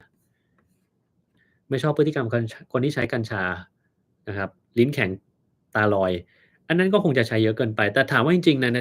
ในทางการแพทย์อะถ้าคุณใช้ให้ดีๆจริงๆมีการควบคุมปริมาณให้เหมาะสมมันก็อาจจะดีก็ได้นะ แต่ถ้ามันเยอะแน่นอนว่ามันมีปัญหานะครับ CT scan เจอก้อนที่ superior lingular segment ทำnode biopsy แล้วได้เนื้อเยื่อไม่พอตรวจมีวิธีอื่นไม่มีครับมันต้องทำเอาเนื้อเยื่อให้พอเท่านั้นถึงจะตรวจได้นะครับแล้วขนาดนี้คือขนาดใหญ่พอสมควรนะซึ่งจะต้องจัดการถ้าเกิดคนไหนที่มีความเสี่ยงต่อการเป็นมะเร็งเยอะมากๆเนี่ยแนะนำว่าทำ lobectomy ตัดมันทิ้งไปทั้งอันเลยดีที่สุดนะครับ เพราะว่าถ้าเกิดคุณจะมาแบบยึกยักเอ๊ะมันจะเป็นอะไรทำอย่างนั้นก็ได้ไหมจะรอตรวจต่อไปก่อนดีหรือเปล่านะครับแต่ถ้าลักษณะก้อนมันคล้ายมะเร็งแล้วคุณยังจะแบบเฮ้ยมันไม่ใช่มะเร็งนะมันต้องไปตรวจนิดหนึ่งนะสุดท้ายถ้าเกิดมันเป็นมะเร็งขึ้นมาจริงๆเนี่ยคุณจะขาดการรักษาไปไม่รู้นานเท่าไรเนาะแล้วเผลอๆมันกระจายออกไปจากตรงนั้นเรียบร้อยอันนี้ตัดไม่ได้แล้วแย่เลยนะครับมันต้องคุยกับคุณหมอที่เขารักษาดูว่าเขาแนะนำอะไรนะครับ gallbladder polyp น่าจะเกิดจากการมีไขมันสะสมเป็นเวลานานไม่ใช่ครับไม่เกี่ยวกันนะครับแล้วมันก็ไม่ยุบด้วยถ้าเราคุมอาหารกิน Clonazepam ก่อนนอนทุกวันถ้าไม่ได้กินนอนไม่หลับปวดหัวจิตก็ต้องค่อยๆเลิกครับเพราะว่ากินไปนานๆจะมีผลต่อสมองนะครับอาหารเสริมโปรไบโอติกสามารถทานเพิ่มได้ครับก็ถ้าอยากทานก็ทานได้ครับอืมแผลตุ่มหนองพุพองเกือบลอกหูไม่แห้งสักทีรักษามา2 ปีผมว่าอันเนี้ยต้องไปเจอหมอทางด้านผิวหนังเป็นพิเศษแล้วล่ะดูว่ามันเป็นจากอะไรแล้วอาจจะตัดชิ้นเนื้อไปตรวจเลยว่ามันมีอย่างอื่นไหมนะครับแสงสีฟ้าจากดวงอาทิตย์ตอนเช้าตอนเที่ยงเวลาไหนมันเข้มข้นมากกว่ากันอันนี้ผมก็ไม่แน่ใจเหมือนกันครับไม่เคยไปหาข้อมูลตรงนี้นะน้ำตาลเลือด107เป็นเบาหวานหรือยังยังครับแต่ก็เสี่ยงแล้วครับ มึนหัวแบบโคลงเคลงตรวจเลือดแล้วไม่จางขอแนะนำด้วยครับนอนให้พอถ้านอนแล้วมันยังง่วงแล้วตื่นมามีอาการแบบนี้ไปตรวจการนอนหลับครับทานน้ำไม่พอทานข้าวไม่พอแล้วออกกำลังกายด้วยถ้าทำทั้ง3อย่างนี้ครบมันไม่ควรจะเป็นแล้วถ้ามันยังเป็นอยู่คุณต้องไปหาหมอใหม่อีกรอบหนึ่งนะครับแต่ถ้ายังไม่ทำให้ครบทั้ง3อย่างแล้วมันยังเป็นอันนี้ยังไม่มีคำแนะนำเพิ่มเติมคุณต้องไปทำก่อนนะครับทำไงถึงหน้าเด็กก็เหมือนที่ผมสอนคุณไปนี่แหละออกกำลังกายทุกวันใช่ไหม พักผ่อนให้เพียงพอไม่เครียดกินอาหารให้มันสมดุลแค่นั้นเลยที่ผมทำนะเพื่อนเป็น PVT จนทำให้ตับและม้ามโตหลังผ่าตัดกับคุณหมอแล้วต้องทานยากับหมู Warfarin ต่อแต่เขาไม่อยากทานเพราะว่าไปโยงกับ Rat Poison มาใช้พวก Lumbocrinase แน่มีผลเสียอะไรไหมครับ Paper ค่อนข้างน้อยไม่ได้ผลนะครับก็แล้วแต่เนาะคือผมอะไม่ค่อยสนใจเรื่องพวกนี้เท่าไรถ้าเกิดว่าคุณอยากไปใช้อะไรที่มันไม่มีงานวิจัยชัดเจนแนะนำเนี่ยก็แปลว่าถ้าเกิดคุณโชคดีคุณก็ไม่เป็นอะไรแต่ถ้าเกิดคุณโชคร้ายแล้วมันเกิดซ้ำขึ้นมามันก็เป็นเพราะว่าคุณทำตัวคุณเองนะคุณจะมาโทษหมอไม่ได้นะส่วนใหญ่เวลาคนไข้ผมต้องการใช้การรักษาแบบอย่างอื่นอย่างเงี้ยผมก็จะบอกเขาว่าถ้าเป็นผมเนี่ยผมไม่แนะนำถ้าเป็นพ่อแม่ผมก็ไม่แนะนำให้ทำแบบนั้นแต่ถ้าเกิดว่าคุณจะทำแบบนั้นเรามีข้อมูลไม่เพียงพอนะ มันหมายความว่าผมก็ไม่สามารถบอกคุณได้ว่าจะเกิดอะไรขึ้นมาหรือเปล่า ถ้ามันเป็นคนที่ไม่เกิดอะไรขึ้นมาอะโชคดีไปแต่ถ้ามันเกิดอะไรขึ้นมาผมได้เตือนคุณไว้แล้วนะถ้ามันเกิดขึ้นมาจริงๆผมก็ไม่รู้ว่าจะทำยังไงเหมือนกันนะเพราะว่าผมไม่เคยเจอกรณีแบบนี้มาก่อนเข้าใจเปล่าจะบอกเขาไปอย่างงี้บางคนก็ไม่เกิดอะไรขึ้นบางคนก็เกิดแล้วก็มาเสียใจทีหลังว่าจะทำยังไงดีเราก็บอกว่า "Oh that's too far gone we cannot do anything for you unfortunately" คือเราบอกว่ามันเลยจุดที่จะแก้ไขได้มาแล้วอะถ้าจะแก้มันต้องแก้ตอนนั้นตอนนี้มันเลยมาแล้วแล้วทำอะไรกับมันไม่ได้คุณต้องยอมรับในการตัดสินใจของคุณนะครับแค่นั้นเลยนะเยื่อบุโพรงรูกเจริญผิดที่เผาไปแล้วมีโอกาสเป็นง่ายกว่าคนที่ยังไม่เคยเป็นไหมครับง่ายกว่าครับไขมันพอกตับนอกจากออกกำลังกายคุมอาหารมีวิตามินที่ช่วยลดไหมครับไม่มีครับถ้ามีก็มีวิตามินอีช่วยได้ระยะสั้นแค่เดือน2เดือนแต่ถ้าเกิดกินนานกว่านั้นจะมีปัญหาครับโปรไบโอติกช่วยเลือดท้องผูกได้จริงไหมครับบางคนจริงครับ แต่ว่าน้ำเปล่าช่วยได้มากกว่าไอโอดีนช่วยรักษาแผลเป็นไม่ได้ครับงาดำมีผลเสียอะไรไหมไม่มีครับเป็นตุ่มที่รักแร้ซ้ายผ่า2รอบเอาเนื้อไปตรวจหมอบอกไม่เจออะไรตอนนี้กลับมาเป็นอีกรอบเป็นมีโอกาสเป็นอะไรไหมครับมีโอกาสเป็นครับต้องไปตรวจซ้ำเนาะยาคุมชนิดเดียวตอนนี้อายุ45ได้มาทาน2เดือนมีเลือดออกเหมือนประจำเดือนมาตลอดทั้ง2เดือนตอนนี้ตัดสินใจหยุดยามา4วันแล้วไม่ทราบว่าทำไมมีประจำเดือนพวกเนี้ยมันเป็น Progesterone อย่างเดียวนี่แหละ แล้วถ้าเกิดว่าเยื่อบุโพรงมดลูกของเรามันบางบางทีมันออกมาได้นะครับต้องไปถามคุณหมอทางด้านของสูตินรีเวชนะครับผมก็ไม่ค่อยเชี่ยวชาญด้านนี้ว่าต้องทำยังไงนะครับกินยาแก้แพ้ให้นอนหลับบ่อยๆอันตรายไหมครับมีครับทำซีทีสแกนแล้วมีการฉีดสารซึ่งรังสีเข้าเส้นเลือดดำหลังจากนั้นกินอาหารแล้วอาเจียนเกิดจากอะไรครับถ้าระยะสั้นเนี่ยก็เกิดจากไอสารทึกรังสีตัวนี้นั่นแหละมันจะทำให้คลื่นไส้อาเจียนนะครับแต่มันไม่ควรจะอยู่ในร่างกายเรานานเกินวัน2วันมันควรจะต้องดีขึ้นนะครับ คนที่เข้า Harvard แล้วไปทำงานต่อจะทำอะไรบ้างก็ส่วนใหญ่ก็จะเป็นหมอนี่แหละครับไม่ได้ไปทำอะไรพิเศษนะครับต้องตบเลยเหรอปรับ blacklist ก็พอแล้วอืมต้องตบเลยมั้งครับถ้าเกิดว่าเราเป็นคนแรงเราก็ต้องตบเลยแต่ถ้าเราเป็นคนไม่แรงเราก็ blacklist ก็พอนะครับคือคุณต้องเข้าใจอย่างงี้ก่อนถ้าผมเนี่ยคุณเลยก็ได้เอาเป็นตัวคุณเลยสมมุติว่าคุณเป็นคนที่ไม่สูบบุหรี่นะครับ แล้วความรำคาญมันมีอยู่ในระดับหนึ่งเช่นว่าคุณวันนี้หงุดหงิดอะไรมาคุณหงุดหงิดจากอะไรก็ไม่รู้แล้วแต่แล้ววันเนี้ยเพื่อนคุณหรือว่าคนรู้จักคุณสักคนหนึ่งเนี่ยเอาคนต้องเอาเป็นคนไม่รู้จักก่อนเป็นคนไม่รู้จักมากับลูกคุณหรืออะไรแล้วแต่มาเยี่ยมคุ คุณที่บ้านหรือมาเล่นที่บ้านแล้วเข้ามาในห้องแล้วสูบบุหรี่คุณเป็นคนไม่สูบบุหรี่เขามาสูบบุหรี่ในบ้านคุณคุณเตือนเขาดีไหมเออสมมุติว่าเข้ามาบ้านนี้คุณแปะป้ายบอกว่าเฮ้ยบ้านฉันห้ามสูบบุหรี่นะเข้ามาก็ต้องอย่าสูบนะถ้าเขาเห็นป้ายเขาไม่สนใจเขารู้อยู่แล้วเด็กทุกคนในโลกนี้รู้อยู่แล้วว่าโรงพยาบาลห้ามสูบบุหรี่ถูกเปล่ามันมันต้องแน่นอนอยู่แล้วถ้าเด็กคนนี้มากับลูกคุณเข้ามาในบ้านคุณแล้วเห็นอยู่แล้วว่าบ้านคุณห้ามสูบบุหรี่แล้วคุณกำลังหงุดหงิดแล้วเขาสูบบุหรี่อยู่หน้าคุณจะรู้สึกยังไง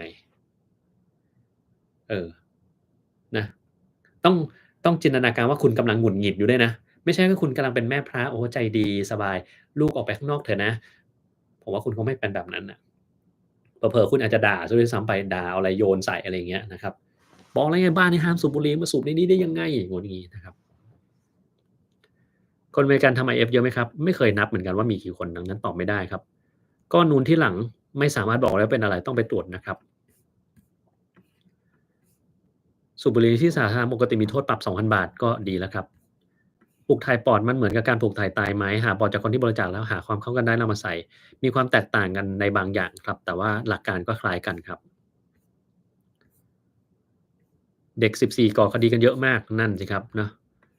เป็นสาเหตุหนึ่งรับประทานยามีผลข้างเคียงต่อสุขภาพไหมมันก็มีครับแต่ถ้าไม่รับประทานมันก็ไม่ได้ครับอืม BP ชั้นอยู่ใน5หัวต่ำน้ำจะไหลย้อนก็ประมาณนั้นมัตจะต้องกินเท่าไรถึงได้สาร ECG เท่าไรก็ได้ครับมันก็ได้อยู่แล้วเครื่องฟอกอากาศมีไอออนออกมามีกลิ่นคล้ายๆเหล็กอันนี้ตอบไปแล้วนี่ถามซ้ำมาอีกรอบหนึ่งเหรอย้อนไปฟังตอนแรกที่ตอบเลยนะครับน้ำหอมกลิ่น White Rose แนะนำหรือเปล่าอันนี้ผมยังไม่มีเลยนะครับผมยังไม่เคยใช้กลิ่น White Rose เท่าไรเลยยังไม่สามารถตอบได้หอบหืดจำเป็นต้องกิน Montelukast Sodium ไหมไม่จำเป็นครับใช้ยาตัวอื่นจะมีประโยชน์มากกว่าต้องใช้ยาพ่นจะได้ประโยชน์มากกว่า ผู้ป่วยโรคไตกินข้าวแล้วเหงื่อออกมากเหมือนออกกำลังกายมีสาเหตุจากอะไรอันนี้ไม่แน่ใจเหมือนกันครับผมก็ไม่ทราบนะถ้ากินข้าวแล้วเหงื่อออกก็ลองไปกินสปาเกตตีดูเผื่อว่าจะเหงื่อหายไปกินก๋วยเตี๋ยวก็ได้นะครับหลังให้เคมีบำบัดทำไมภูมิถึงตกในช่วง1-2สัปดาห์เพราะว่าเคมีมันไปทำลายเซลล์ภูมิคุ้มกันของเรานั่นแหละครับ Red Light Therapy ช่วยเสริมคอลลาเจนชะลอวัยในผิวหนังได้ไหมครับพอได้ครับคนเราส่วนใหญ่ควรไปทำเทสต์เรื่องการแพ้อาหารหรือระวังโรคต่างๆที่เกิดขึ้นไหมครับไม่จำเป็นครับกินตามกรุ๊ปเลือดก็ไม่จำเป็นเช่นกันครับ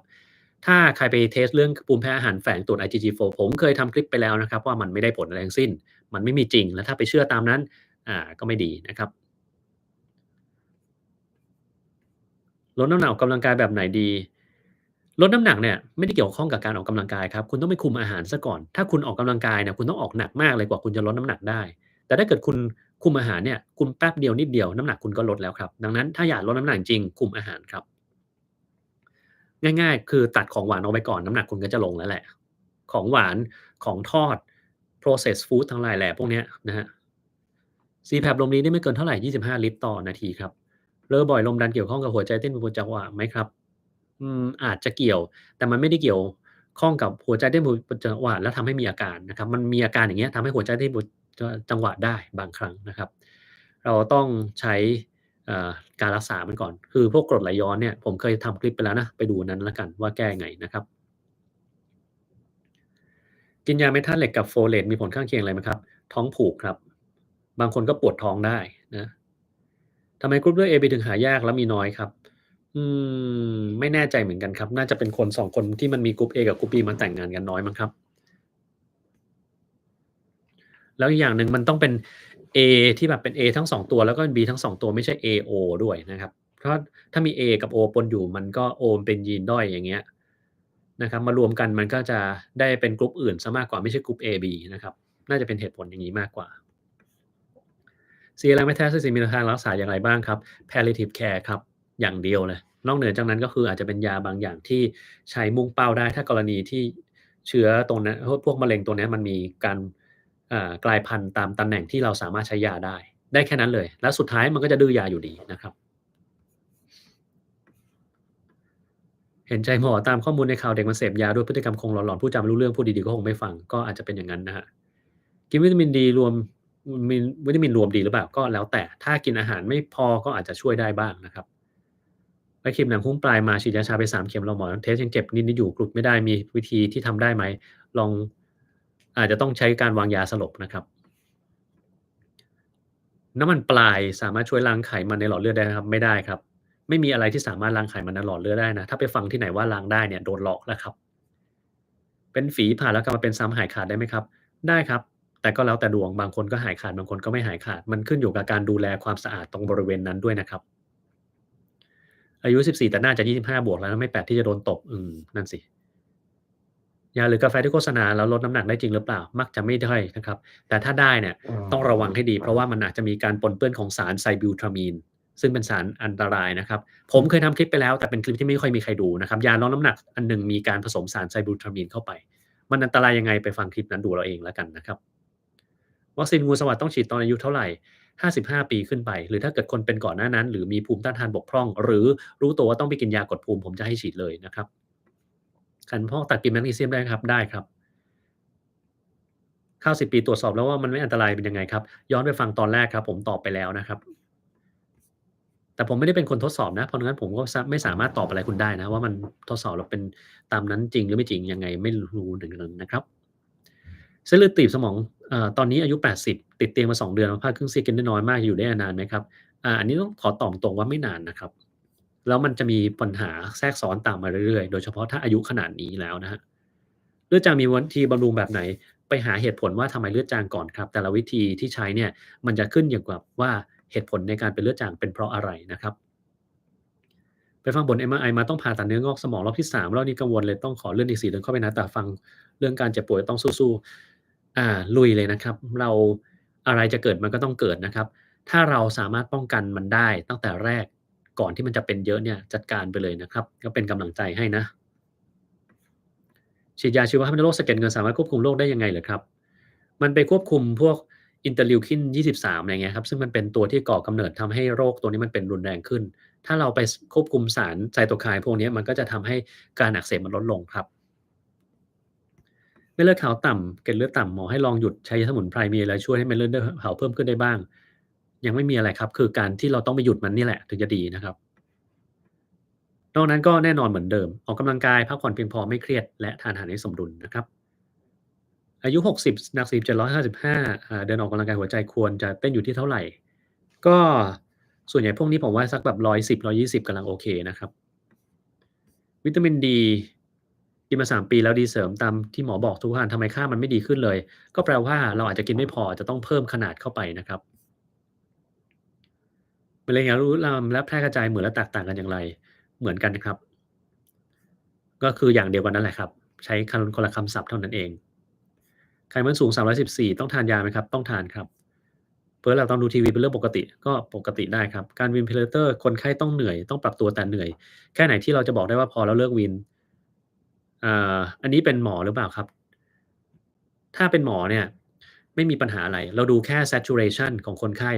ดูค่า heart rate และ blood pressure ถ้ามันคงที่ทำต่อได้ครับแต่ถ้าเป็นคนไข้เป็นญาติคนไข้เนี่ยคุณไม่ต้องสนใจหมอเขาจะเป็นคนดูเองว่าแค่ไหนมันคือไหวแค่ไหนคือไม่ไหวนะครับ ช่วยเรื่องการทานโซดามิ้นท์เป็นอาหารเสริมปรับสมดุลร่างกายไหมครับตอบไปตอนต้นไลฟ์นะครับย้อนไปดูได้ครับแล้วออกกำลังกายเวตเทรนนิงคาร์ดิโอฮาร์ตเรตจะสูงกว่าปกติในวันถึง2วันปกติไหมครับปกติดีครับพาหะทาลัสซีเมียมีผลกระทบต่อการวิ่งออกกำลังกายเพื่อการแข่งขันหรือเปล่าไม่มีครับพาหะจะไม่มีปัญหานะครับลูกน้องที่บริษัทเป็นมะเร็งปอดระยะที่4ใช้มามุ่งเป้าไม่ได้ทำคีโมต่อไปเรื่อยๆจะมีผลข้างเคียงแต่ช่วยลดความเจ็บปวดได้หรือเปล่าไม่ได้ครับที่จะลดได้คือถ้ามันไปที่ปอด แล้วก็ย้ายมันกระจายไปที่กระดูกอะไรอย่างเงี้ยใช้การฉายแสงที่กระดูกจะช่วยลดการเจ็บปวดได้แต่เคมีบำบัดไม่ได้ช่วยลดการเจ็บปวดนะครับน้ำหอมที่ใช้ฉีดในวันนี้ใช้Lerabo Kayak 10นะครับของญี่ปุ่น